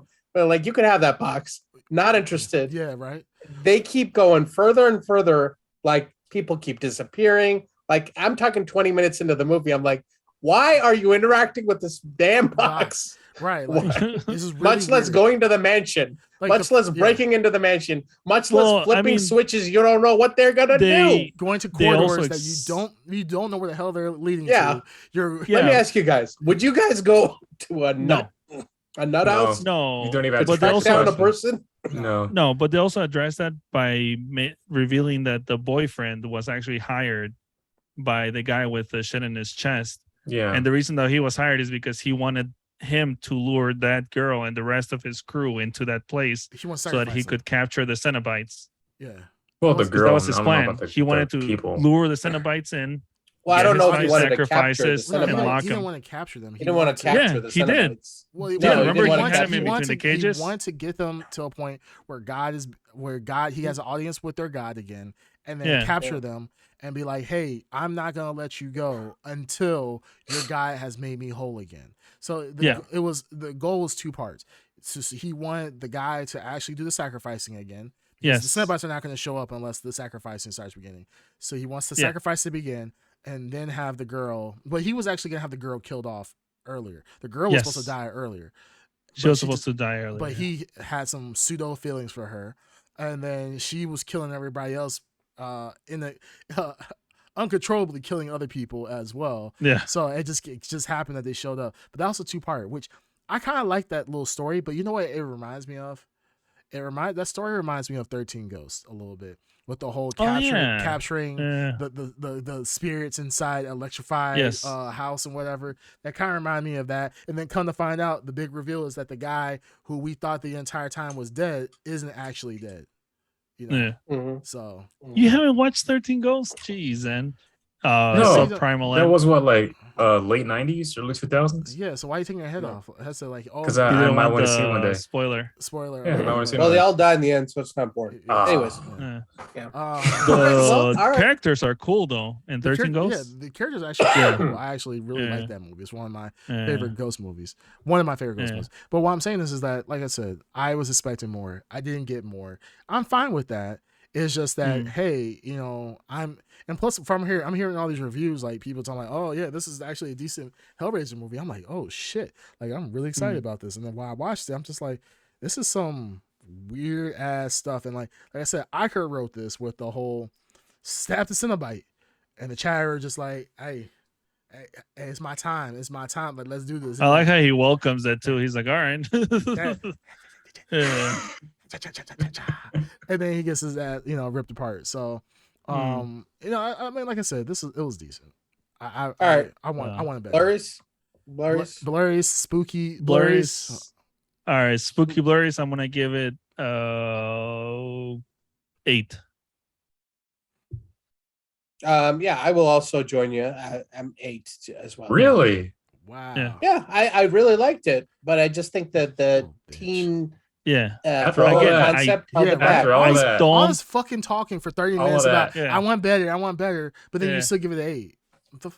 What do you mean? I never said I loved it. I never said it was a 9 or a 10. I never even 8 is pretty much Eight's pretty 5 high. is average. 5 is average. Right. 6 will be. And what have I been saying this whole time? Have I been saying it's average? No, you Who's said the one defending the movie? Sound like it's No, you make it sound like it's average. You're saying, "Oh, I want better." No. I've been the one defending the movie, though. I've been the one saying better. that the These checkers are lame. You haven't been. Why are they doing this? 9 out of 10. Oh, you know what? Okay. Why can't he have his own rating? Let him have his own rating, as I've heard. Anyways, you don't even talk. You just started talking like a couple weeks ago when the trailer came out. Shut the fuck up, Mario. Right? You ain't supposed to be talking. Wow. Let's go, guys. No. That's what I thought Mario's voice was gonna be like when Chris Pratt, like Chris Pratt, hello guys, hey, let's go. Let's go. Go ahead. Let's go. What do you think? Edwardina, Subprimal Ed. What are your blurries? If I said 7.5, would you guys feel better? No, I don't care. 7.5, 8, same thing. All right, 7.5. Just to make how the you bitches feel. better. It's about. Damn, you just let Prime Ed bully you into changing your score, Dark Sign. Forfeit the game. Eddie You Black. forfeited the game. Yeah, I did. Eddie Black. Go ahead, Ed. Tell us your score. So I would give it 8. Okay. Wait, you give it 8 too? Yeah, I said I never 3 said like 8s. You guys I liked it. Well, he made a compelling argument, though. I like it. Yes, I did. All Always. right. Ed made I some would have really not great minded to points. see this in theaters. Yes, I did. All right, Cream guys, hit us with that 4 or 3 or whatever you're gonna give it. Yeah. I'm sorry. Prime My Ed. son. Alpha Ed. Prime Ed. Yeah, I wonder who you were talking about. Hold on, let me put on my glasses. So, well, if I was going to give it a score, I'll probably give it a 5. I'll give it a solid 5. Wow. It's average. Okay. It's an average. Yeah, horror it's movie. average for him. Yeah, that's fine. If I'm going to base the movie off of other good horror movies, like I'm trying to be fair with all my scores. Like I think the problem is that you guys are basing this off of what type of movies Hellraiser are. So like if you're talking like B-rated, like straight to DVD movies, and you're rating that against an actual Hellraiser franchise, then yes, I would give it an 8 for sure. That's not how I'm rating it on enjoyment, and to me it's an enjoyment 8. And on Hellraiser. Same. Same with me. Okay, you guys can say whatever the hell you want to. You guys are obviously full of shit. I'm comparing to I'm giving it to like actual horror movies that I'm seeing. Thanks for telling me how I think, though. But I appreciate that. Well, anytime. You're a 2D character. Shut the fuck up. Like you gotta go fast, and that's all you do is go fast. Can you go fast with this review? Jesus. Yes. Wow. Jeez. I said it's a 5. Spoken like a true Sonic character. Yeah. I say it's a 5. Solid 5. It's a 5. Okay. All right. Okay, cool. The jury has spoken. All right. The jury has spoken. On to our next review. And now here's the question. Werewolf by Night. Marvel Studios special presentation. Who saw it? Because that was the plan to see it. I didn't watch it. I think all you guys watched it, right? Underground. Did you watch it? I Yes, I did. Actually saw 20 minutes of it. What was that? At Prime. Did you watch it? What was that? As the superior Ed. Yeah, which is me. The better Ed. I watched only all one. of it. Okay. And because first off, I watched what we were supposed to watch for most of the time. I don't know what my other counterpart does in his spare time. He's always busy at lunch meetings at 8:00 at night, while I sit there and actually watch Werewolf by Night. But yes, I watched the whole thing.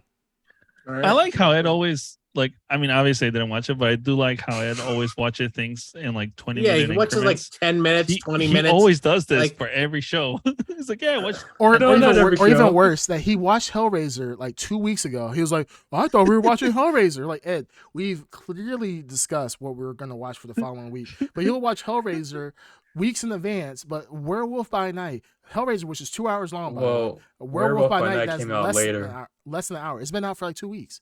It's 2 weeks. Has been out. It has been out for 2 weeks. Yeah, it came out the same time as and it's less than an hour to watch it.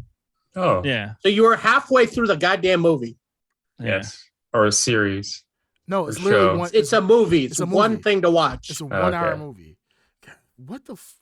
Well, there have been times where I've taken. Green Junior, you're forgiven as always. Half day to actually go see a movie. And I'm really before we disappointed. actually do the pod. Many times. Yeah, but you had 3 weeks to do this. But anyways, Green Tuner, you're forgiven. It's all good. You do no wrong. Don't worry about it, Green Tuner. Yeah. We love you, man. Let's go. Let's go. Let's go. Spot on. Yeah. So I just realized something. Sonic and Mario, they've had a war for what years back in the console wars. You're both Sonic and Mario. You just realized that. Well, I'm just realizing the whole Sonic and Somebody Mario ate their thing. Wheaties. Yeah, always. The full deck is not here. Okay, yeah. At Underground. I'm Wow, embarrassed. I just realized that. I'm embarrassed to wear this costume now. Like, is this how Ed feels all the time? It's all right. Hey, stop, Ed. It's all right. All right, Sonic. We've just been recording for 3 hours, but yeah, it's cool. Yes, Sonic. Okay, so let's talk about Werewolf by Night. Let's talk about Werewolf by Night. The two people that actually watched it. Darkside, what you think about it? I loved it. I thought it was amazing. Yeah. For an hour, and this is Michael Giacchino's directorial debut. He's a guy who does a lot of the soundtracks. A lot of them. If you look up a lot of stuff he's done, you've listened to it. This is his first time directing, and he knocked it out of the park. I love everything about it. The way it was shot, the concepts it introduced. I don't know how much to spoil because I really want you guys to watch it because I think you'd like it. Nah, spoil it. Yeah, spoil it. Well, it's our fault, really. Yeah, really. I was gonna say my boy Gal Garcia Bernal was the main actor, right? Yes, he was the main actor. Actually, arguably, there was 2 lead characters. So you did have him. I think it's Jack. What's his name? Jack Russell is the character who is the werewolf, and then you have Elsa Bloodstone, who's the other main character. Do they have Vampire by Day? No, they don't. No, okay. But they do have, and this is a spoiler, heavy spoiler. Man Thing. He's in the trailer, but he was in the trailer. I remember. He was. Man Thing is amazing. The way they kind of shown him, depicted him. And the way they like transform the whole movie towards the end of the movie, really brings out like the detail in Man-Thing. So I'm a big fan, cool. as you guys know. As you guys know, Swamp Thing, one of my favorite characters. Man-Thing is the Marvel equivalent, so by default, I'm a fan of Man-Thing. He was amazing. I'm more familiar with Swamp Thing than Man-Thing. What's the main difference between both of them? So Man-Thing, they both look the same, except Man-Thing has this like elephant situation going on, where it looks Man-Thing like looks more like a creature than he's like a cosmic entity. He actually looks like a creature as opposed to Swamp Thing. Swamp Thing has more like humanoid characteristics. Yeah, and he's like, of course he could speak where Man-Thing can't speak. He more like thinks. He's more psychic. He's a psychic character. Okay. And he plays upon like your fear. So if you're afraid of him, he can use that to like melt you, or if you touch him, cool. Has an effect on him. But he's a very like gentle creature. So I mean, they really played that up. He's like I got like a Groot type vibes off of him. So I could definitely see like I could see them going into many different directions with this franchise. If they want to make it a franchise, I could see an Elsa Bloodstone series if they wanted to do it. I would love that. That would actually be really cool. Yeah, because she's a real cool character, and the world they created with her was real cool, and the lore they kind of built up around her and the Bloodstone is real cool. They could open up tons of supernatural characters with her crossing the path. Demons. You're getting to the demonic realm, right? It's it's kind of all supernatural stuff. But I can also see them doing a Man-Thing and Jack Russell kind of buddy, like on the run kind of situation, because you have some cool characters at the end of this and they're kind of left in the world in the MCU in a real cool way. So anyways, I thought this was how they're gonna bring in demons into the fold with Bloodstone. I mean, they talk about things where like you can kind of see what supernatural creatures in the MCU are, and this is like these are the people hunting them down. Okay. The Bloodstone like family, and then all these hunters. So I thought I loved it. I thought as a presentation, it was awesome. Like there's some shots in this movie that are awesome, and the fact that they're in black and white, I was shocked at how much blood and gore that they unleashed at the end of the film. There are some real like moments where this dude is tearing people apart, and there's blood splatter on the camera, and it's just like I had to be like, damn, Disney really went all out on this. And was it in red or was it in black and white? It was in black and white. Okay, because that's why they could go to those limits. Yeah. Yeah, there's some pretty brutal kills, some pretty they took advantage of everything, every weapon, every claw. Like there was a lot of cool stuff.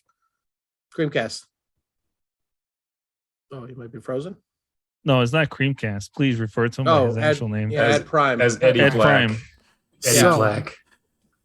So, Werewolf by Night, beautiful presentation. I'm not huge into the whole Werewolf by Night series, Vampire by Day.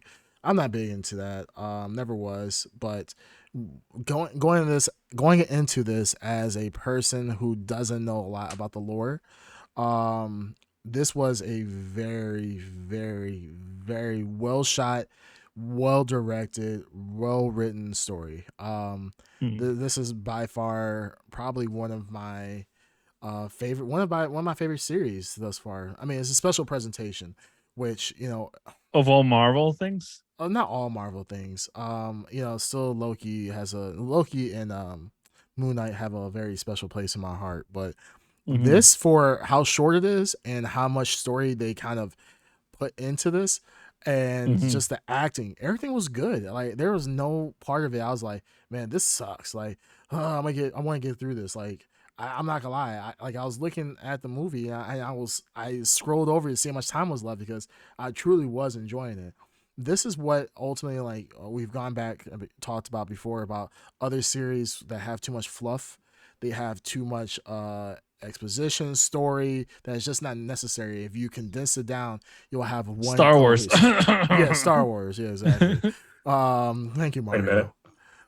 Yeah, Ed, get the hell out of here.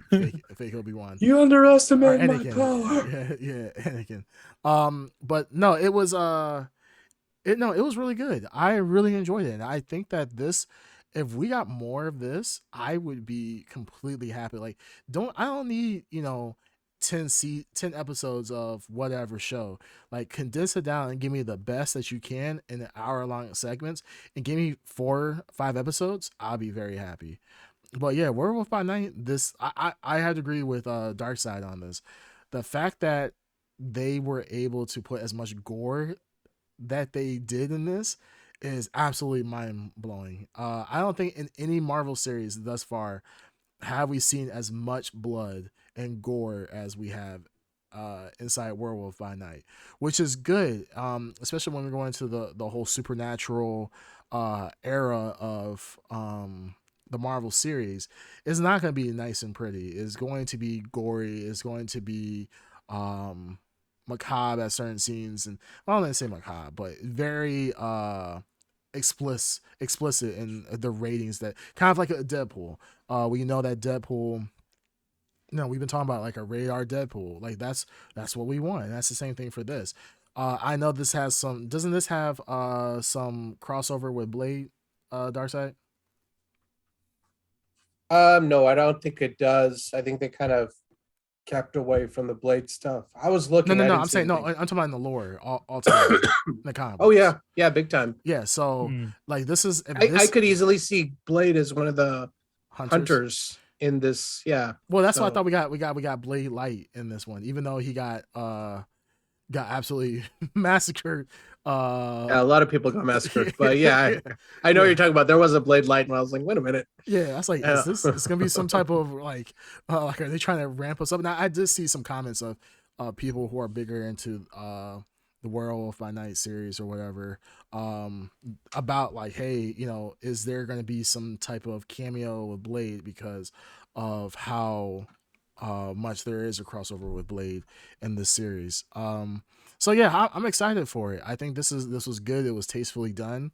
Like I said, the writing, everything was just spot on this. This is Let me ask you, if I had to say overall, this is outside of like Moon Knight and stuff like that, which had multiple episodes.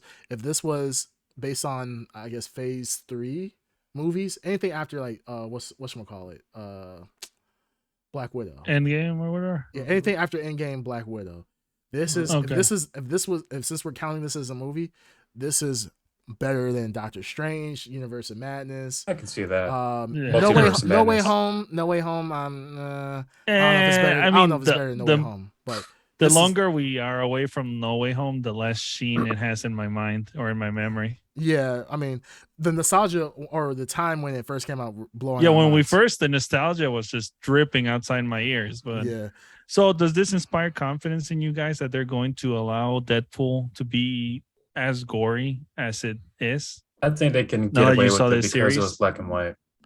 Yeah, they got away with a lot of stuff because it's black and white, I think. Okay. If this was not black and white, I think it probably would get toned down a lot more. Okay. People getting ripped, and people are getting like cut up and ripped up. Deadpool is a theatrical release, so I think they will be able to go further with Deadpool. I think that they're not going to compromise on Deadpool because that's the expectation, right? So you've already established that with Deadpool. I'm just shocked that this is a Disney Plus property that is made for their platform, that they allowed. It didn't need to be as gory as it was, but it was pleasurable to see some of the kills depicted as they were. So I'm really happy that they made those decisions. I'm honestly shocked that they made some of those decisions. Let me ask you a question. At the end of the movie, the tone shifts from black and white to color for a specific reason. Did you prefer it? Like if they were to continue adventures with these characters, I wanted to stay black and white, just because there was a tone, there was like the way it was shot, that it just had something very special and unique. And when it switched to color, I thought that I don't want to say made it more like generic, like everything else we've seen. Seeing Man Thing in color was amazing because like they really the details, everything I like about it. Um, but the black and white concept was so interesting. If they were to continue this in some other fashion, what do you think? You think it would still have the same effect in color?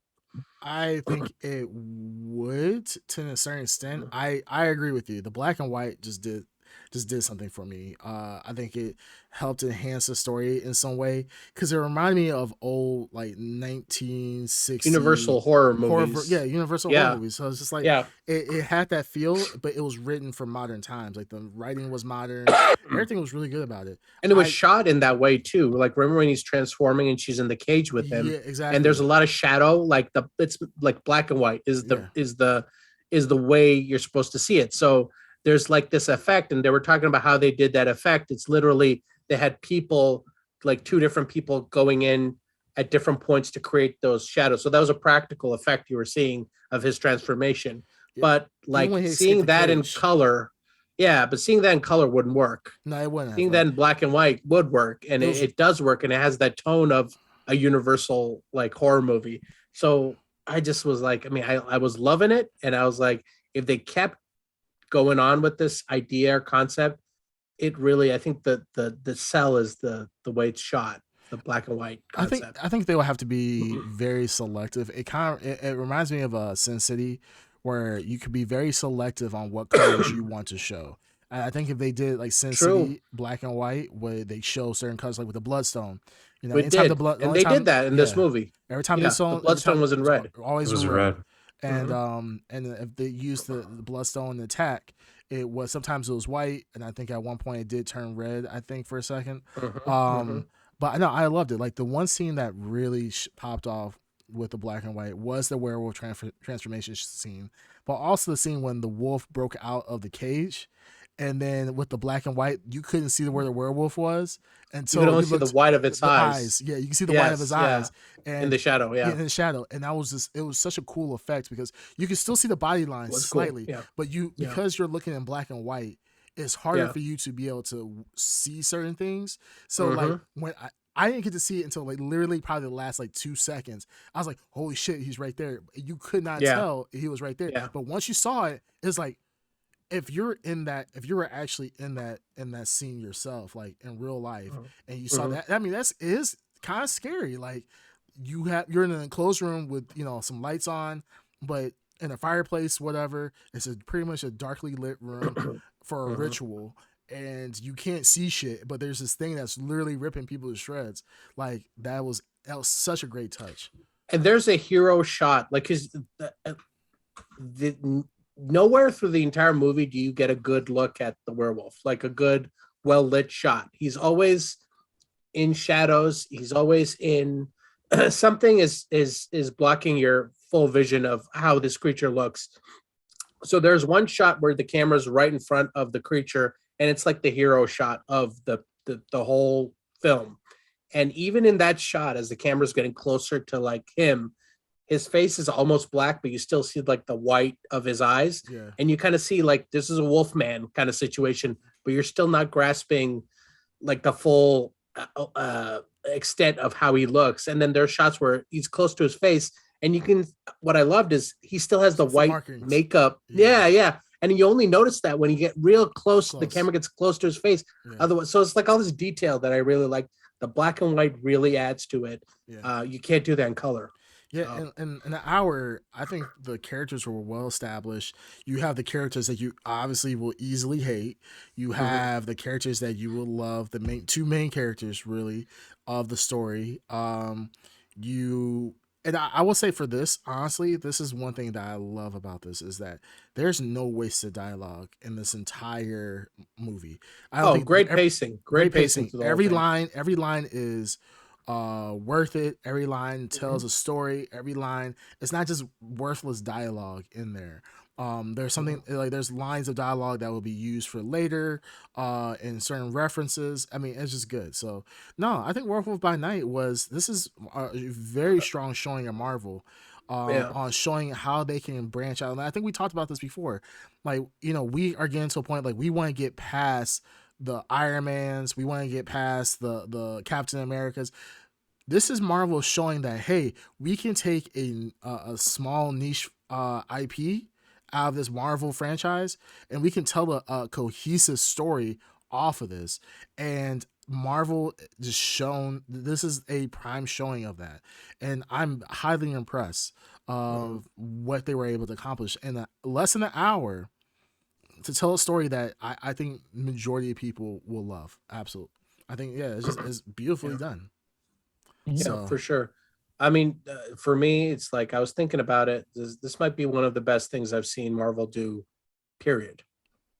Yeah. I was literally thinking about it and I was like, this is one of the best Marvel things I've ever seen come out of that company for the MCU. So I definitely want more of that.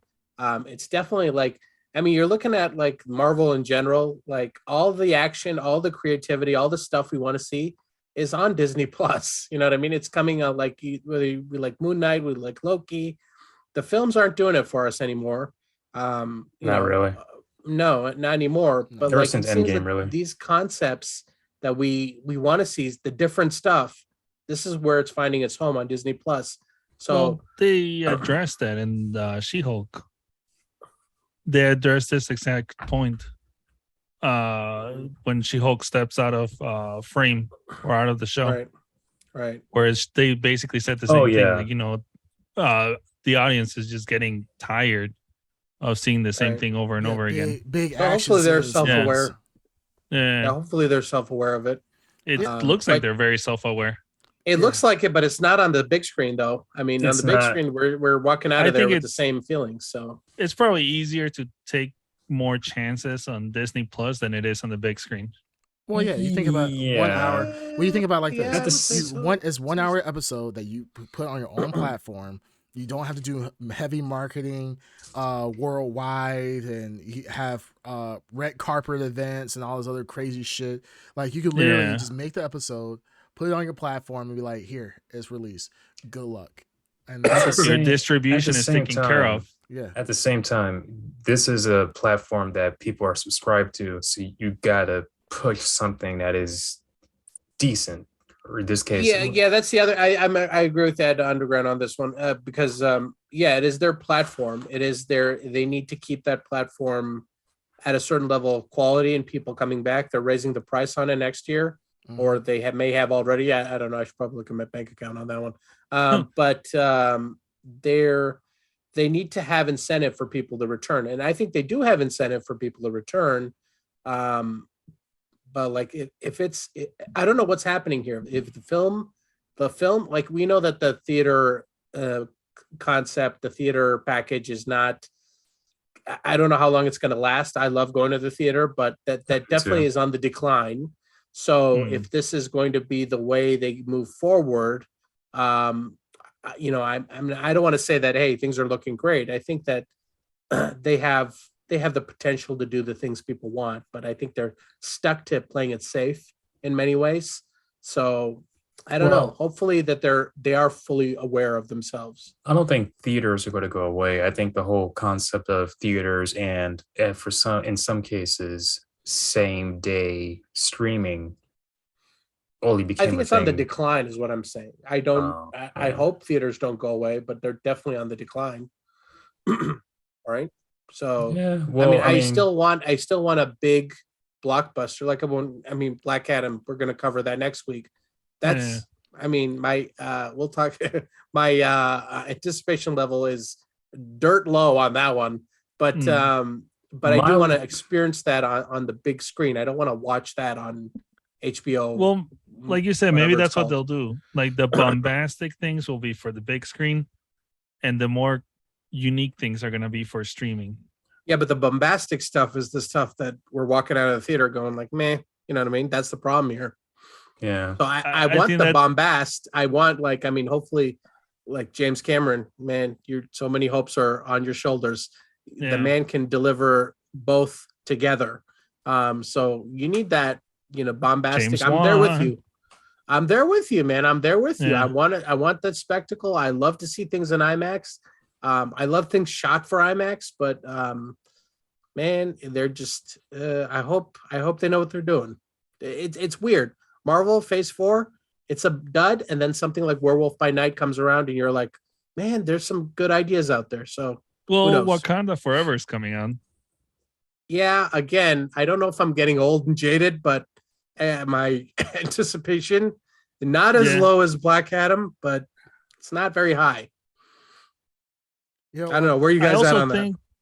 Yeah, that's true. But at least with Wakanda Forever or whatever, it does seem like they're being a little more visually creative. You're right. It does seem like it's still going to have a lot of bombastic, by the number action scenes. Yeah. There has to be a good medium. It's hard to strike that. It's hard to strike it.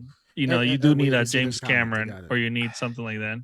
Yeah, but but the thing is like you have to have a good way in between both. Like there is a space for the Moon Knights. There's a space for Werewolf by Night, but there's also a space for the Black Adams, the Aquamans, the Avenger movies, and so forth. Like I would, if like going forward, if we do something where Marvel, I think Marvel is doing a good thing where TV shows are becoming the bridges between the movies. So we can get a richer story of individual characters, but then like on the Avenger level movies or so forth, then we have those in the theaters. Like Doctor Strange. Doctor Strange could possibly have been a TV series if it was written well. It could have been a TV series instead of a movie, and then we could have got the Avengers with whatever happened through the culmination of all these TV shows. So, but the thing is, you also got to think about the people who don't want TV shows. So, as far as us watching it, we're fine with it, right? We're fine watching TV shows, but there is a group out there that doesn't want TV shows at all. They just want to go to the movies and so forth. So to cater to both, you gotta pick which blockbuster can be a movie and which one can be a TV show. And we saw how well that turned out for like Obi-Wan. Obi-Wan could have been a great TV show, or it could have been a really great TV show, or it could have been a really great movie. Pick your poison on what you want, Mm-hmm. So you know what? Another thing we got to keep in mind is we're boomers. We are boomers here. And Black Adam is it's sad to say, but it's probably some kid's first blockbuster experience in the theater. You know what I mean? Sure. So you got to think about it that way, where we're walking out of Black Adam. I mean, I don't want to prejudge this movie, but like, let's say we walk out of Black Adam like I am anticipating walking out of there with the review. Some kid's going to be losing his mind thinking that Dwayne Johnson's Black Adam is like the most amazing thing he's ever seen. It was but for us, it was the Spider-Man and the Man of Steel's for us. Yeah, we were there. Yeah. Really quick, we got a comment in the chat. Really, quick. That's what I was reading. Game Face was saying that they say I want both home streaming and theaters. My choice depends on my mood and purpose. Do I want a spectacle or just a chill time? Which is fair. I mean, that's the same thing. Like I don't want to go to movies all the damn time, and sometimes I just want to just chill and just be able to watch my movie at home. Like let's say, for example, like Black Widow when it came out, or let's say Justice League. When Justice League came out, I love the fact that I was able to watch it at home all 3-4 hours in the movie. You're talking about the Snyder Cut? You mean the Snyder Cut, not the original. No, not the original. The theater one, which sucked. Yeah, like the theater was horrible. The original? We were there. I saw it. Yeah, I watched it in the theater, and I came out. Snyder of that, Cut. like, Snyder Cut would be rough on your on the sitting in unless you got a super comfortable chair. And I'll tell you right now, we're all of a certain age here. We would all be asleep halfway through the Snyder Cut. No, I enjoyed it. I definitely. I watched. I'm not saying I didn't enjoy it, but to sit through the entire Snyder Cut, no, it's talking about like extended on one of those periods. comfy chairs, I would have gone to sleep. That's true. Just out of it's too long. I'm getting to a point. I gotta take a pee break, bro. Like, and I hate having to take a pee break. That's all I'm saying. So at least at home you could pause it. Now, Game Face did bring up a good point. and this is probably what movie theaters are going to have to do eventually if streaming services become the number one way to watch these movies in the future. GameFace said, "What about a movieplex that has private screening rooms where you can rent for your group with 20 by 20 screens and you can pick your content?" Don't they do that? Well, during COVID, they did Yeah, allow they that did to happen. that. Yeah. Now will that become more of a bigger thing in the future? It depends on how movie theaters are going to try to survive after the whole apocalypse, streaming apocalypse. If Marvel and Disney continue to put out good content like The Mandalorian, Andor, stuff like that, where you don't need to go to the theaters to watch really good content, or even Lord of the Rings. Like, I know people want shit on Rings of Power, but Lord, like, so that good, huge budget for a series that I absolutely loved. I don't think we talked about the finale yet, but I absolutely loved it for it. next week. Yeah. And movie theaters might have to change. They would have to change their business model to allow that. Now, at the same time, but the problem is, will these same people who are like us, who do enjoy staying at home, would we go leave our home to have a viewing party at a movie theater? I'm gonna say probably not. Probably not. I would say yes, but it had to be with people that I know. But how many? Do you know enough people willing to go to? Oh, there's a few on a single night. Like we all agree on it. Yeah, I know. We can't even stream together. We can't even watch the same. But here we are. Yeah, we can't even watch the same content. But here we are. So AEW. There's a movie theater. Oh no, hold on. Hold on. No, there are two movie theaters that I know. There are two. You guys know what AEW is, right? Yeah, wrestling. Yes. Yeah. Okay. So there are two movie theaters that I know that they play the pay-per-views when they come out, and it's every four times a year. So the last one they played, and people who are wrestling fans went there. I know what goes on there. We know we talked about glory holes and stuff. We're not interested in going to the AEW show. I'm not talking about your theater you go to. That's I know you got suplexed into somebody's lap. I get it. Okay. Not happening. Yeah, they put you in the. It was an immersive experience that Underground. It's okay. Sure, it was for you guys. All the baby oil and all the lube gets sold out within a 50 square mile radius. I'm sure it's for you guys. Yeah, what's going on? Yeah. Oh, there's an AEW showing.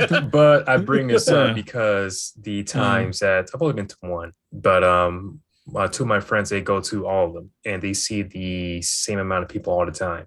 So it's like I'm going to see this event, but I'm also going to see this event with my new friends who the boys. Yeah, with the boys that have been going to consistently. Yeah, you know what it means by friends. But the thing is that not that same thing. They do the same for thing, you, yeah. Like Buffalo Wild Wings. Remember back in the day, anytime we watched a match, UFC match, we would go to Buffalo Wild Wings, and we didn't have to pay to eat there, but they would have the fight going, and then we would sit there and watch it. What a horrible experience that is. Yeah, that was a really horrible experience. It sucked so much hanging out with the boys.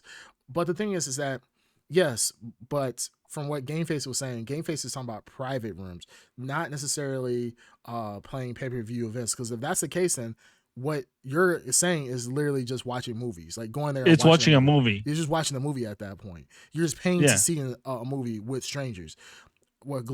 Not saying glory hole. Glory hole. 008. GameFace said. Was saying like get in a private room. Now I'm saying is like doing a private room is a lot harder. It is, than a full and theater. A lot more money wise too. Because I knew someone tried to do one. I know they're trying to transition into like a subscription service. Most theaters, maybe that will be the way for them to go about it. Didn't that die out though? If they're trying to do that, they died that out. It died out already. Yeah, a long time ago. They were I think it was AMC. They were losing a ton of money. Yeah. They were losing a ton of money. Or stubs or something. Yeah, whatever. Something like that. But that died out what, 2 years? A year ago? Like a year. I don't know. Yeah, I haven't been keeping. Yeah, Movie Pass. Oh, Movie Pass. Yeah, I know Movie Pass was the one that died. Was really, we used to like me and my wife used to have Movie Pass, and I love that. Like we literally, I forgot what movie it was. We got to see the same movie in the same day for like I think 4 times for free, like, or not free, but we for our Movie Pass was a golden age. Yeah, it was like what when it was hot. Yeah, it was like great. Like $12. It was hot. It was unbelievable. Yeah, it was hot. It was unbelievable. Yeah, Bandito Mac is right. It wasn't sustainable because their business model was losing money in order to gain users, I think. And I have no idea where they think they're going to go from there. Well, they thought that what was going to happen was, and this is what they investors, thought. golden, whatever they call it. They thought that what was going to happen was that people were going to buy these subscriptions, but only see 1 or 2 movies a month, which would have been relatively sustainable. But what happened was people like me and my wife and everybody would go see several movies. I think at one point we saw 2 movies in a day. I think you can see 2 movies a day or something like that. And we were they eventually changed it to 1 a day, but you could still go every day of the week. Yeah, exactly. And watch a different movie for like $12 a month, and it's like that's not sustainable. Like I just bought movies. I just bought tickets for Black Adam for this weekend, for me, my wife, and another couple. Now we're getting like high end seats. Yes, of course. Oh my God, this guy with his showing off. Yeah, obviously showing off. But I'm trying to set up a picture so you know how much it costs. Yeah.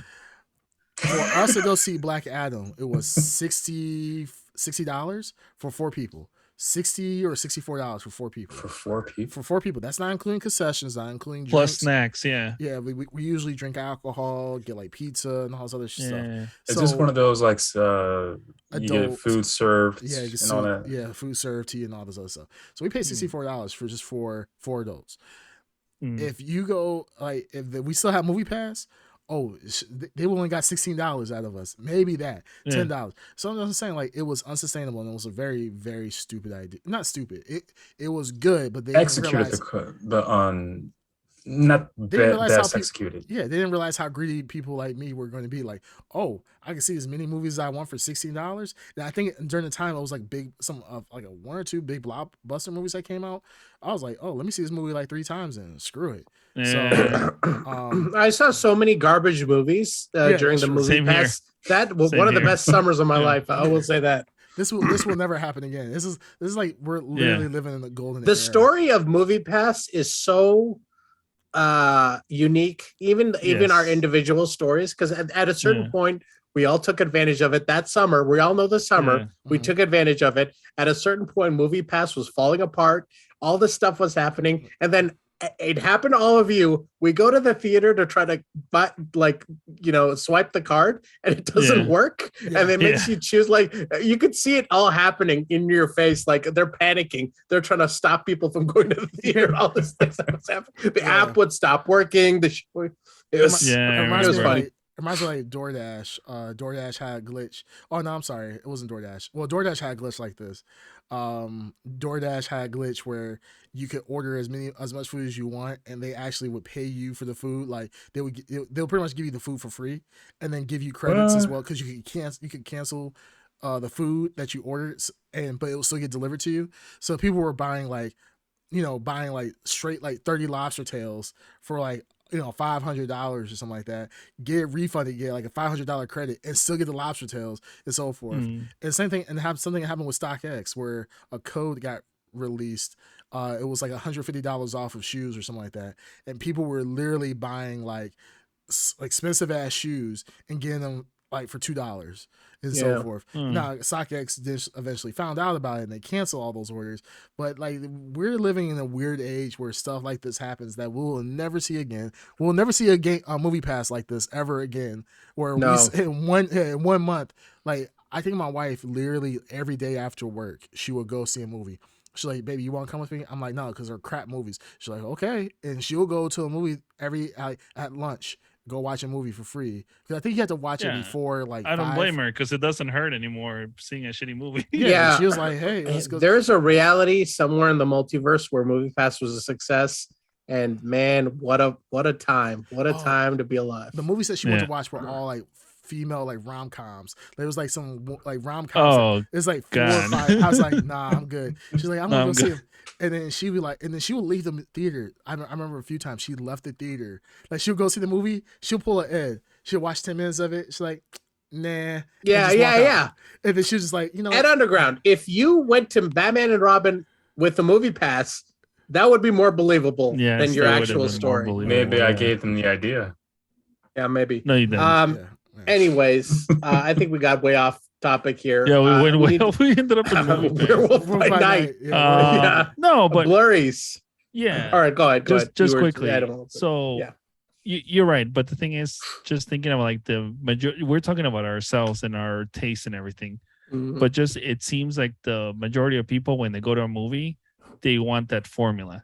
They want to be able to, take their friends, their family, get popcorn, get soda, and see like 100 alien ships fighting against superheroes and explosions and all this, as opposed as to having like a more fleshed out storyline.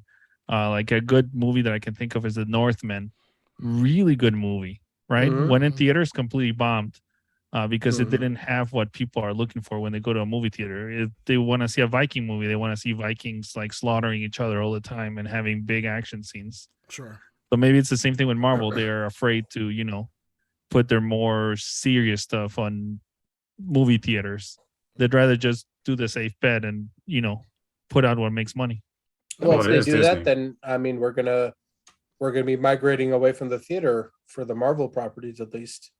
No, we are, but maybe the majority of people that are the general moviegoers will still go to them. Sure. We'll see. We'll see what happens in the near future. We got some big blockbusters coming out. We see that Phase 4 has been delayed somewhat, but there's a lot of good movies coming out. So I don't think movie theaters are dead anytime soon. But I'm definitely looking forward to what Marvel is doing both in theaters and in the streaming services. Because if Werewolf by Night is any indication of what Marvel can do, there's still a lot of life left within the Marvel cinematic universe, for sure. Okay, so let's talk about Blurries. Dark Side. Maybe let you go last since you are the bigger Werewolf by Night fan. For me, I would give this a solid 10. This was perfect. Whoa! Wow. This was perfect. The literally very rare. Yeah, it's supposed to be rare. Like the perfect movie. This was short, sweet. I haven't seen. I can't say that I've watched many movies that are under an hour. But this was what we literally have asked for, like an Obi-Wan, a shortened, condensed version of Obi-Wan. Werewolf by Night would have been probably horrifically bad, or not horrific. It would have been less than perfect if it had went on for 5 to 6, 7, 8 episodes. We talked all the spoilers, Game Face, so no spoilers coming out at this point. But Werewolf by Night is a 10 out of 10. It's a perfect movie. Like I said, no dialogue was wasted whatsoever. The shots were done beautifully. The black and white, I wasn't sure if I was gonna like it. But a modern black and white show, it fucking kicked ass. Like, it was like one of the best experiences I've watched. Like I said, I still, and what I've enjoyed in long form content, like with Moon Knight and so forth, and Loki, even though I rated those lower than this series, they're still like long form content my favorite. But as far as a Marvel movie that has came out since Endgame, this is my favorite Marvel movie by far, bar none. Discussion closed. Yeah, Endgame's a big movie. Okay. Wow. Yeah. All right. Dark Side. 2. Nice. No. I love it. Times 5. Love it. No, absolutely 10 out of 10. I agree with you 100%. When I said it was one of the best Marvel things I have seen, I'm not joking. I want more of this, and I liked it a lot. And here's the thing, we were just talking about it. I would pay $20 to see this in the theater, and not in any theater, IMAX. Yeah. To see this movie in IMAX, same runtime, with the music, with the presentation, with the lighting, that would be one hell of an experience. Now, like, I'm kind of halfway pissed I didn't see that, like, in a IMAX. But man, if they do more stuff like this, I'm on board. This is the kind of stuff I like. I agree. So yeah, 10 from me as well. Yeah, they had made this into a movie where and see the thing is, would you want to watch it as a full feature length movie, as in like a 2 hour long movie, or would you pay $20 for an hour long movie like this? I like say I'm giving it a 10 because I like it. So I would see it as is because I think the pacing is perfect. I definitely think they could add 20 more minutes into this movie and not ruin it. Yeah, I can see that. Absolutely. It's a delicate thing, this movie. Like, I mean, they could easily bog it down with useless garbage, but there are definitely moments in this movie where they could have expanded upon and extrapolated certain characters' interactions. There's a scene where two characters are just sitting in a like a mortuary or like a tomb having a conversation, and you're just kind of expanding upon their like backstory. I could see more of that. I wanted to. I don't know the names of some of these other hunters. I thought they were real, like some of them were interesting. They're all we never got a chance to see some of these personalities come out. The one that looks like unique. David Bowie. I was like, like remember that episode of The Simpsons where they're like, I don't know who that guy is, but he's going to do something really impressive in a second. Like, yeah, that's what I was thinking about the Yakuza. Like, Yakuza, I don't want to look away because when he does it, it's going to be amazing. Yeah. That's what David Bowie the whole time. I was like, and yeah, there was a massive kill on David Bowie that I was like, oh man, that was the moment where I was like, Disney Plus has really like thrown away the censorship on this one because that was a brutal way to die. Black and white. But yeah, so there were a lot of moments like that with some interesting, a tight group of characters in an isolated place. I think 20 more minutes, you could expand it on their stories. Yeah, the crazy thing is that the amount of different set pieces, it wasn't like greatly varied. I mean, it was in one small consolidated area, but it was really, really good. It kind of reminds me of, well, talking about consolidation of an area. I don't know if you guys ever watched this, but you guys ever seen Knives Out? Yeah, love Knives Out. No, Knives Out literally is I mean, everything takes place inside the house, and it was like really well done. And this is what it kind of reminds me of. So I enjoyed it. Like I said, 10 out of 10. Marvel, please do more stuff like this again and take risk and give these smaller IPs or these smaller IPs, these smaller characters a lot more love. Ed, you can't even talk. You haven't seen it, so no. But I've been saying the same thing. Give these smaller IPs. Yeah, but you don't even give it a shot. So what are you talking about? What are you criticizing Marvel? Yeah, that's right. You don't give it a shot. You're not even giving it a shot. So yeah, you should have watched it, man. Yeah. Practice what you preach, Ed. I mean, what great tuner? He didn't watch it. Okay, fine, that's fine. He didn't have time for it. You watched 20 minutes of it. What the hell? Hey, I was busy. It's you watch over half of it.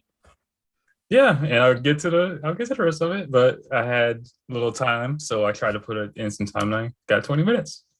I don't know, man. You seem to have a lot of time for other garbage. Like Hellraiser? Hellraiser. You watched that 3 weeks ago. Yeah, it was. I watched it. I took my time at the day and watched it. Unfortunately, I just don't understand how you can play KI for hours and just not get bored of that shit. Yeah, and put 20 more minutes into the didn't I play Scorn? Yeah, I gotta watch your Scorn playthrough. And me and spoiler alert, me and Bandito Mac had to help him with puzzles. Shocking! The end puzzle. No, I was helping you with the first puzzle. No, you were doing yes. The puzzle. All right, well, I will watch it. I gotta watch the VOD. I gotta watch the VOD. Watch it and be disappointed because I was like, Ed, this is not like this is like a game rated Y. And it, like the gore in it is rated like Scorn is not rated Y. It's PG-13, but the puzzles are rated Y. Dark. It was like put the square peg in the square hole. And it's like I'm so confused. Like does it? Yeah, a lot of. Did I or did I not get the first puzzle on my own? A lot of. It took a long time. I was disappointed. I got it on my own. If Bandito is the Mac in the chat, he will let. What was the impression on the game? Because I got a lot of disappointment. A lot of disappointment out there. I think a lot of people were expecting a first-person shooter from this game. That's what it looked like when they were showing the trailer. They said that it wasn't. They said in the game. Well, I didn't see a first-person shooter. It looked like a exploratory, like Myst or something. It looked like it's very exploratory. It's That's what it looked like. It did. The game itself, the atmosphere is telling the story. Like you don't know, you're just literally waking up and walking around. There's no health bar, no I nothing. know, yeah. I mean, that's the feeling I got out of the trailer, which is cool. But I think a lot of people got the impression from the trailers that it's a first-person shooter. Like if you actually look deep and try to find more information about, I got to rewatch that trailer, I guess. The trailer did kind of seem like a shooter because there's shooting in the trailer. Oh, there's shooting in the trailer. Okay, I didn't remember that. Which does happen in the game, but if you're just watching the trailers, just basing off of that, you would think it's a first-person shooter and more explorer, more adventure type stuff. But if you actually look into the game itself, before the game came out, they say it's more of a storytelling game, but the atmosphere tells a story. Now you beat it in one sitting? No, I'm still playing. I haven't touched it since last time. But it does. I like the game because I know what I'm expecting. But if you're expecting like Doom, or I would even say like a dark Halo, then no, you're not going to find that. I haven't even shot anybody yet. Interesting. And I was what, 3 hours in? That's not true. You shot somebody. What did I shoot? You shoot those little gas, little floating guys. A bullet didn't come out. It was like It was the. Yeah, like an extension thing. Yeah, it was a protrusion. Yeah, we call it the Prober 3000. You did call it that. Yeah. What I use on that every night. Yeah, exactly. You only wish you could. So you did shoot stuff. So it's just like the gameplay. Like I said, I kind of find it funny that people like we're in such a era of technology where you can get reviews. I remember back in the day, like if I wanted to get a review of a game, I had to wait till the Nintendo Power magazine came out, or Game Informer, or Game Facts, or whatever thing came out that gave a review. I had to wait a month after it came out, or maybe you got a preview a month prior to it coming out as an early preview. Now you get a preview like God of War. I think the lift on the review, the embargo is, I think today. I think it ends today. So I think we should start seeing reviews tomorrow. Damn. So the thing is that it's funny that people you can get reviews, or you can get that's interviews. A good sign. Yeah, you can get interviews. That's a really good sign, because if you have an embargo 3 weeks out, that's a very good sign. Well, they have to sign a form or whatever saying. Yeah, but that means they're confident in their product. They're very confident. Yeah, if you have an embargo the night before it comes out, that means that they don't want anyone to say anything. So like a 3 week out embargo usually means like, hey, they're super chill. Yeah, go ahead. Super excited. Yeah, they will build the buzz. That's what they're saying. So they're very confident in what they're going to do. But we already know that Santa Monica Studios, they don't miss. They're pretty good. So I am pissed about one thing though. I was wanting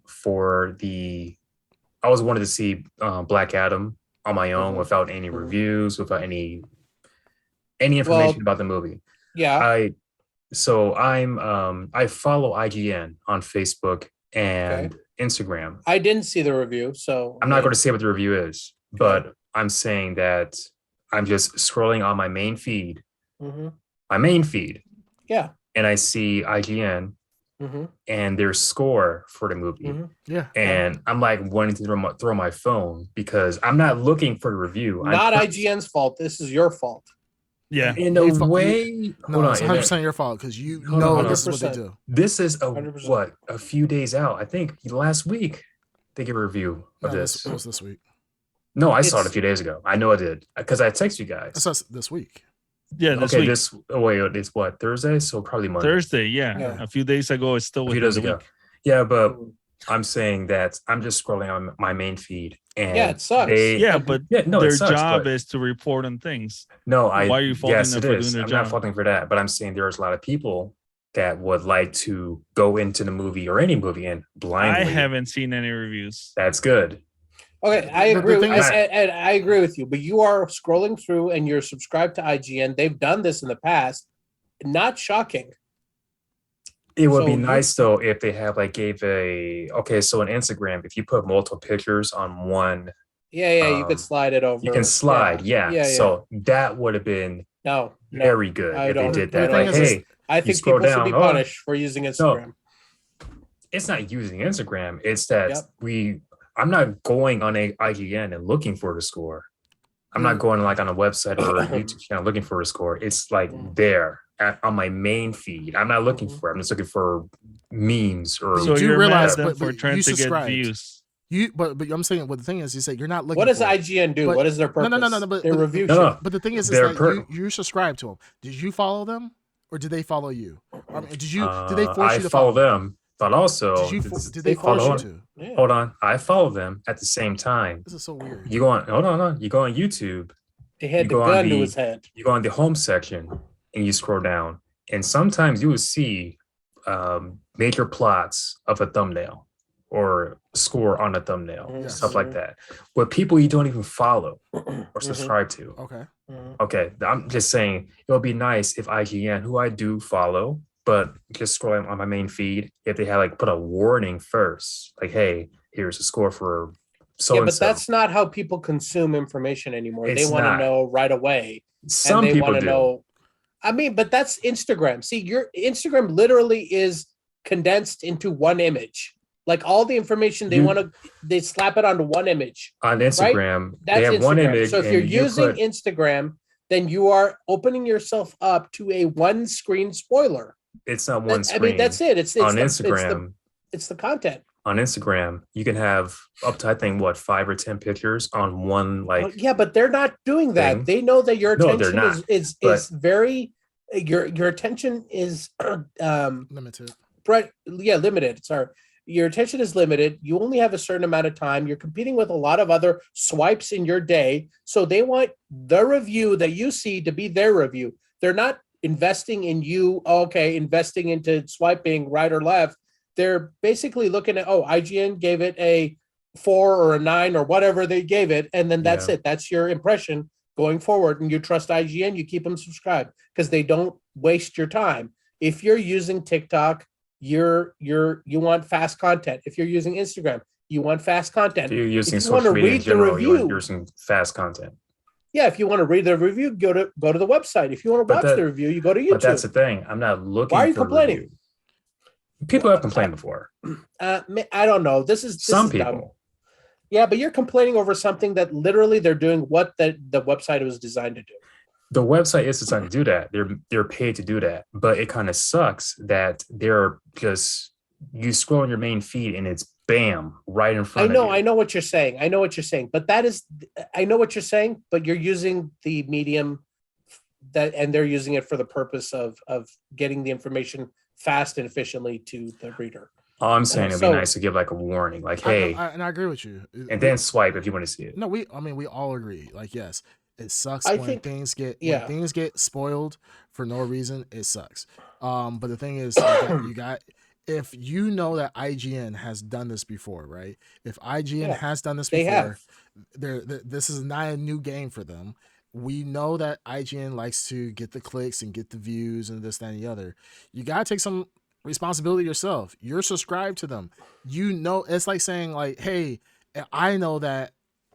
We could talk about what's a thing. We say, hey, I know that this political person, every time they put something on Instagram or they tweet something, I get angry, and I don't like seeing it. But I'm gonna subscribe to them, and I know that if I'm on Twitter or something like that, and I see their content, it's gonna make me angry. Why are you subscribed to them if you know it's going to make you angry? You got to take some personal responsibility. So while it does suck, and I hope that IGN does change that to doing like swiping images, because they've done that before. I don't know. They won't because there is a certain. They won't. I'm saying that they have done it. I'm not saying that they won't. I'm just saying they have done it. I don't know why they changed it. It might just because I think that's what the readers want. And sure, that's fine. But that's all I'm saying is you got to take personal responsibility. You follow them. You know what they do. It's like, you know, if you go into if you know that, hey, I'm a boxer and I know that every time I jump, I'm gonna get in a ring, I'm gonna get punched in the face, but yet you keep going in the ring, whose fault is that? That's gonna be you. I mean, so it sucks that you know what the score is. Here's the thing with IGN. I spoiled it in the chat. I don't think you guys knew that I did. What? What'd you spoil? The Black Adam. Don't say it on here though. Oh, I didn't see it. I'm not gonna say it. That's what you guys didn't see. I'll tell you guys after the movie. That's fine. I'll tell you guys how I did it. But Oh, okay. Some clever shit. Okay. Some super clever shit. No. You guys would never guess it. I know you guys will never guess it. Well, no, Ed, what I was going to say is like, it's how you get your content. I'm looking on YouTube right now. You could look at the Black Adam review, right? They don't put the score on the thumbnail. That's not but what others do. That's what I'm saying. Okay, that's fine. But that's the content delivery system you're looking at. I'd rather have that. I'd rather have that. They don't put the score on the thumbnail, great. Right? Then stop using their Instagram. I'm just telling you what it is. If you don't want the score spoiled for you, use the different delivery systems that they have. If you go to the website, they don't put the score on the header. They put the link to the review. You scroll down to get to the review. Yes. Same thing with the YouTube, their videos. With Instagram or TikTok, they have got to be fast. Yeah. Trust me, they got to be fast. In video format, they wait until the very end. One, because if they give you a score at the very beginning, you're not going to watch the video, which then you're not going to watch it's all about time, baby. I still don't watch the video. Well, I'm saying that's the reason why they do it. So different formats. Yeah. Instagram, they're fighting for your attention. So they're going to put it right in front of your face so you can Speaking of which, I'm just literally, I don't know if any of you guys are interested in Gotham Knights. Apparently saw that too. Saw that review just now, thanks to the Ed Underground. Not a great review. Yeah. Hey, I was going to get that game. Sure you were. Well, he actually probably saved you some money, so. Yeah, I do. Actually, no. Actually, get it on. Well, build yourself a nice PC. Play it on PC because frame rate is unlocked on PC. But if you play it on your PlayStation, doesn't matter on this game. No, because I spend money on the damn PlayStation. I got to use it for something. If I did send you the link, it's a God of War machine at this point. If I did send you the link to the video or the review, why'd you click on it? What? Why'd you click it? Click what? If I did send you the video, I don't click your links. I think I've made this point very. I don't click your links. No wonder you miss out on a lot of things. I miss a lot, but that's the price I pay. You don't click on links either. I don't click links. You don't read the chat once. You just read it wherever the last thing that you see on the chat, that's what you read. We could, tell you 1,000 things beforehand. You'd be like, I didn't read that. I can't scroll up. My phone is busted. I have a Windows phone. And then that's what I miss. Yeah, what I miss. Explain. Yeah.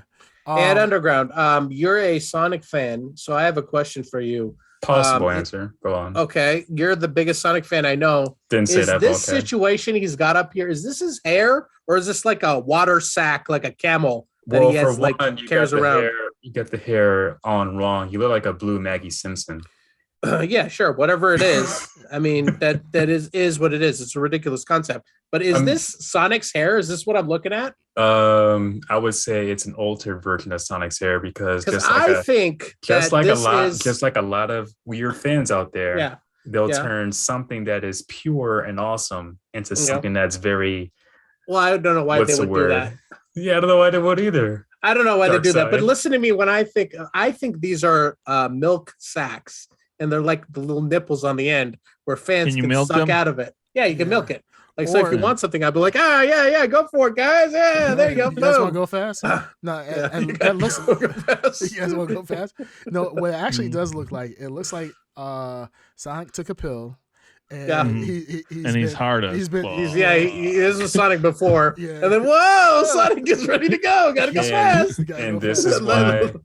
See how it's working for Sonic. And this is a good example of why some fans, one in particular, thinks Amy that is not gonna be pink for long. Oh my god! Okay. Okay. Yikes! Yikes! I hate this guy. I hate being here. You certainly know how to end it. Yeah. Goddamn. All right. Really quick. Let's one of the comments that came up. So GameFace 009 so it stinks talking about our conversation earlier about IGN spoiling scores, but they know the scores will draw eyes / clicks, which will equal dollars. But everybody that's their job. Yeah, their job is to get eyeballs. Yeah, he's like, and I understand your thoughts though. So I mean, we all understand, but you gotta take some personal responsibility as well. Bandito Mac says, I'm buying Gotham Knights anyway. He says, I want to like it, damn it. And he just wants to play Batgirl, to be honest. Hey, you know I what? do. I want to play Batgirl too. I was ready to pre-order it. Damn it. Yeah, it's 2022. Hey, you could be whoever you want to be. Bandito Mac, I have a feeling that this game is going to be like $30 in a month. I have Just a hold strong out. feeling. Just hold out for a month. I just have a real month. strong feeling looking at these reviews. Yeah, I mean, what if it's on Game Pass? It would be cool if it's on Game Pass. Ed, so let's talk really quick. They're having Game games Pass, that I've yes. like kind of Scorn. You talked about Scorn on Game Pass, and then guess what? It's turned into a shit show of a game. No. From people who expected something else. Well, Scorn's actually a good game. Oh, hold on now. Ed Underground has a good track record. You still playing Anthem? Last time I played Anthem was a few months ago. Groundbreaking, son. do you know? Groundbreaking. Did you see the review of Scorn? I did not see the review. Right, then I did see it. I'm only interested in the Ed Underground VOD on that And one. people will say it was mediocre. Hold on. One more thing that actually just popped into my mind. Also, the early reviews for Sonic Frontiers, so whatever the hell the new one is, are not too hot. Oh. Okay. Don't do that. They are not too hot, and okay. Oh, this coming from Mario. I'm now, guys. This coming from Mario. Now. I don't know if I trust it. Game Face, we stream. So Game Face asks, how often do we stream?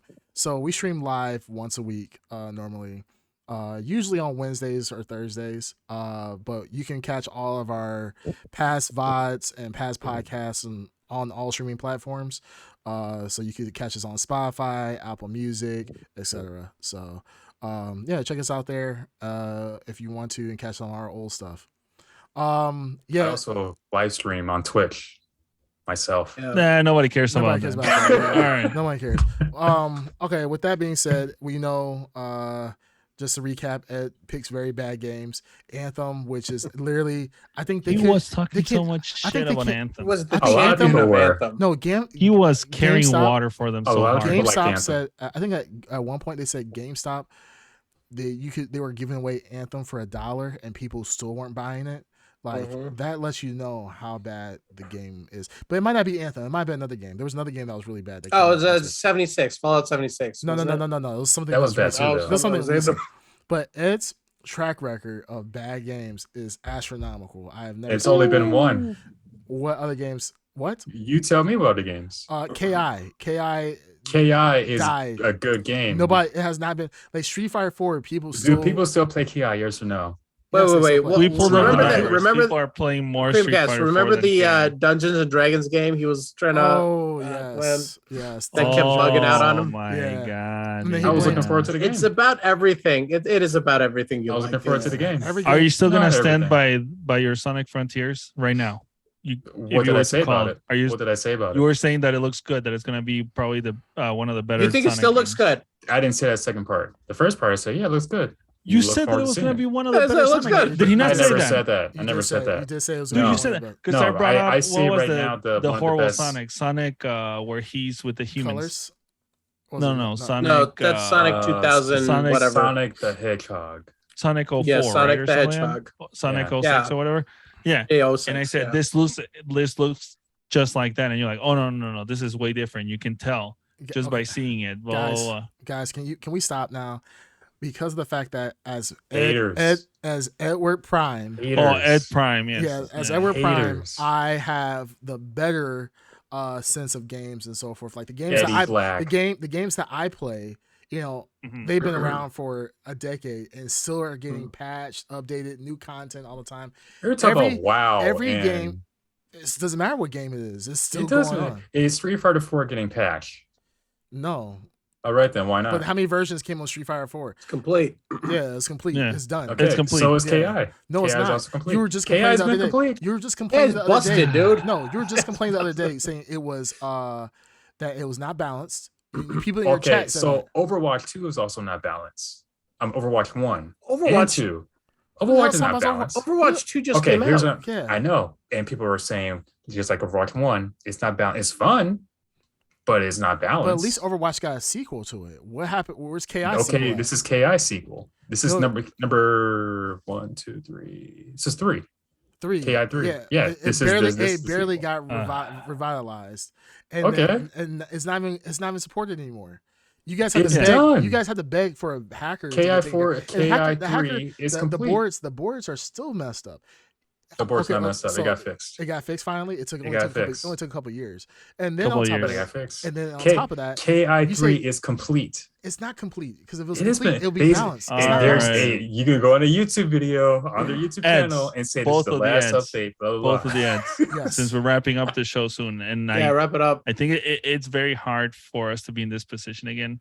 I just have one small she said. request. Sure. Can we have a quick rap battle between the two ads to establish Oh, which ad is the shit. supreme Snap. superior ad? Here we go.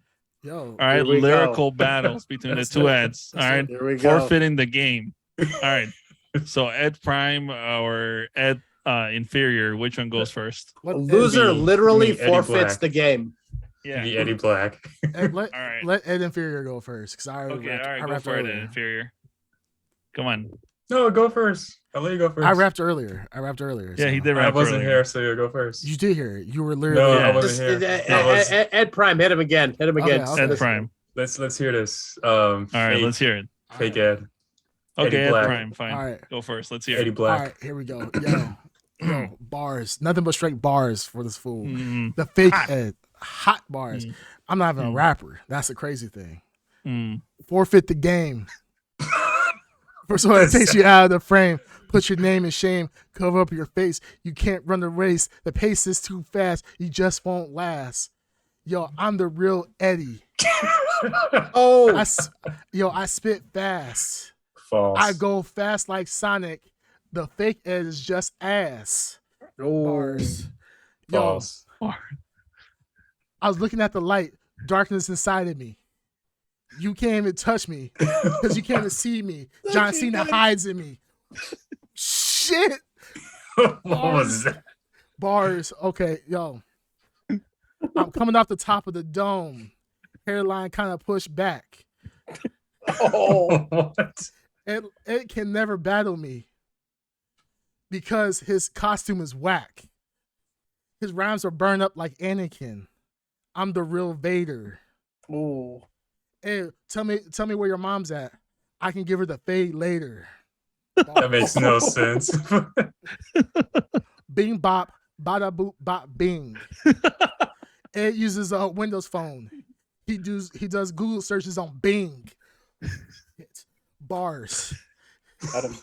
Got him. Yeah, Are you done? yeah. Oh, all I'm right. Done? All All right, right, Ed. Are you ready? Ed, go ahead. Can I bring that heat? You got Okay. it. Watch the master at work. You about to get served. Oh, this My shit's whack costume. already. Hold on. Where's the forfeit the game? Where's the forfeit the game? Yeah, it's not technically a rap without forfeit the The game. game, yeah. Forfeit the game before somebody else takes you out of the frame. Puts your name to shame. Cover up your face. You can't run the race. The pace is too fast. It just won't last. You can't hit what you can't see. Therefore, you can't see me because I'm the real E to the D to the D-I-E. Yeah, I wrote those rhymes. I don't represent the D-O-double-G, but I run fast like the S-O-N-I-C. Hedgehog, word life, thumbs up, can't see. You say my costume is whack, but you're the one copy off of me, looking like the best out of the box of raps. Yeah. Bars. That was pretty good up to the end. All right, Ed. All right. All right. Ed, Bars. Bars. Bars. Set it up. Ed, you've been That practicing. was them- wonderful. Ed, you've been practicing them bars for like literally 20 years. The Sonic, the S-O-N-I-C, you've literally said that 1,000 times. I said Oh, that that was was good. Because you took beautiful. those rhymes from me. You mean the real I never me. thought I'd hear the forfeit the game I mean, from the yeah. source again. I The know. source, huh? The forfeit the that's game was. beautiful. The source. You brought me back. You brought me back to It's key. It's key. Yeah. It's Yeah. key. It's key. All right, like guys. 2012 all over Yeah, again. let's get out of here. All right, All guys. right, keys no over better way to 9,000. go out. All No better way to go out. So this has been All right. episode 62 of the Blurred Podcast as the real Ed. You can catch us on all major streaming platforms: Apple Music, Mhm. Amazon Music, Spotify, No, you got it wrong. and you can also see us live on twitch.tv/the Blurred Podcast. Mhm, mhm. False. Baby. False. Hey, that's literally I say everything you said, but better. Yeah, he just said it. What did he I don't miss? say Amazon and all the other stuff. Well, because you don't know what you're saying. You be like, One major thing, I don't know shit. why. It doesn't even matter how hard you try. Keep that in mind. I designed this rhyme to explain in due time. You just got called out right away. What are you talking about? Forfeit the game. Forfeit the game, Ed. Forfeit the game. What are you talking about? Mac You know the knew right rules? away what you were I gonna don't rap. know why. It doesn't even matter how hard you try. Keep that in mind. I designed this rhyme to explain in due time. All I know. That's a different rhyme. But you wouldn't know because you're not a fan. They just call you spam. This motherfucker spitting bars. Oh, this is painful. It's so painful. This is And painful. why? Like, I feel like you should cut a check to Linkin Park for all the damn music and lyrics that you've stolen from them throughout the years. Because I've not sold any of Linkin Park stuff. you literally I'm sold just the a fan. logo. Remember you sold Yeah, the That's my logo. logo. What are you talking about? Remember you sold the logo. Yeah, of Linkin Park? heavily You sure inspired. did. Yeah, right. I was inspired by their logo, so I made one that's similar with my ED. Mm-hmm. Erectile dysfunction. You can call it what you want. Yeah, Well, Haters gonna all hate, right, baby. All right, I already took us out. Blur you guys later. Blur you guys later. This is my December. All right, Mm. bars. It's my December. Nice. Boom.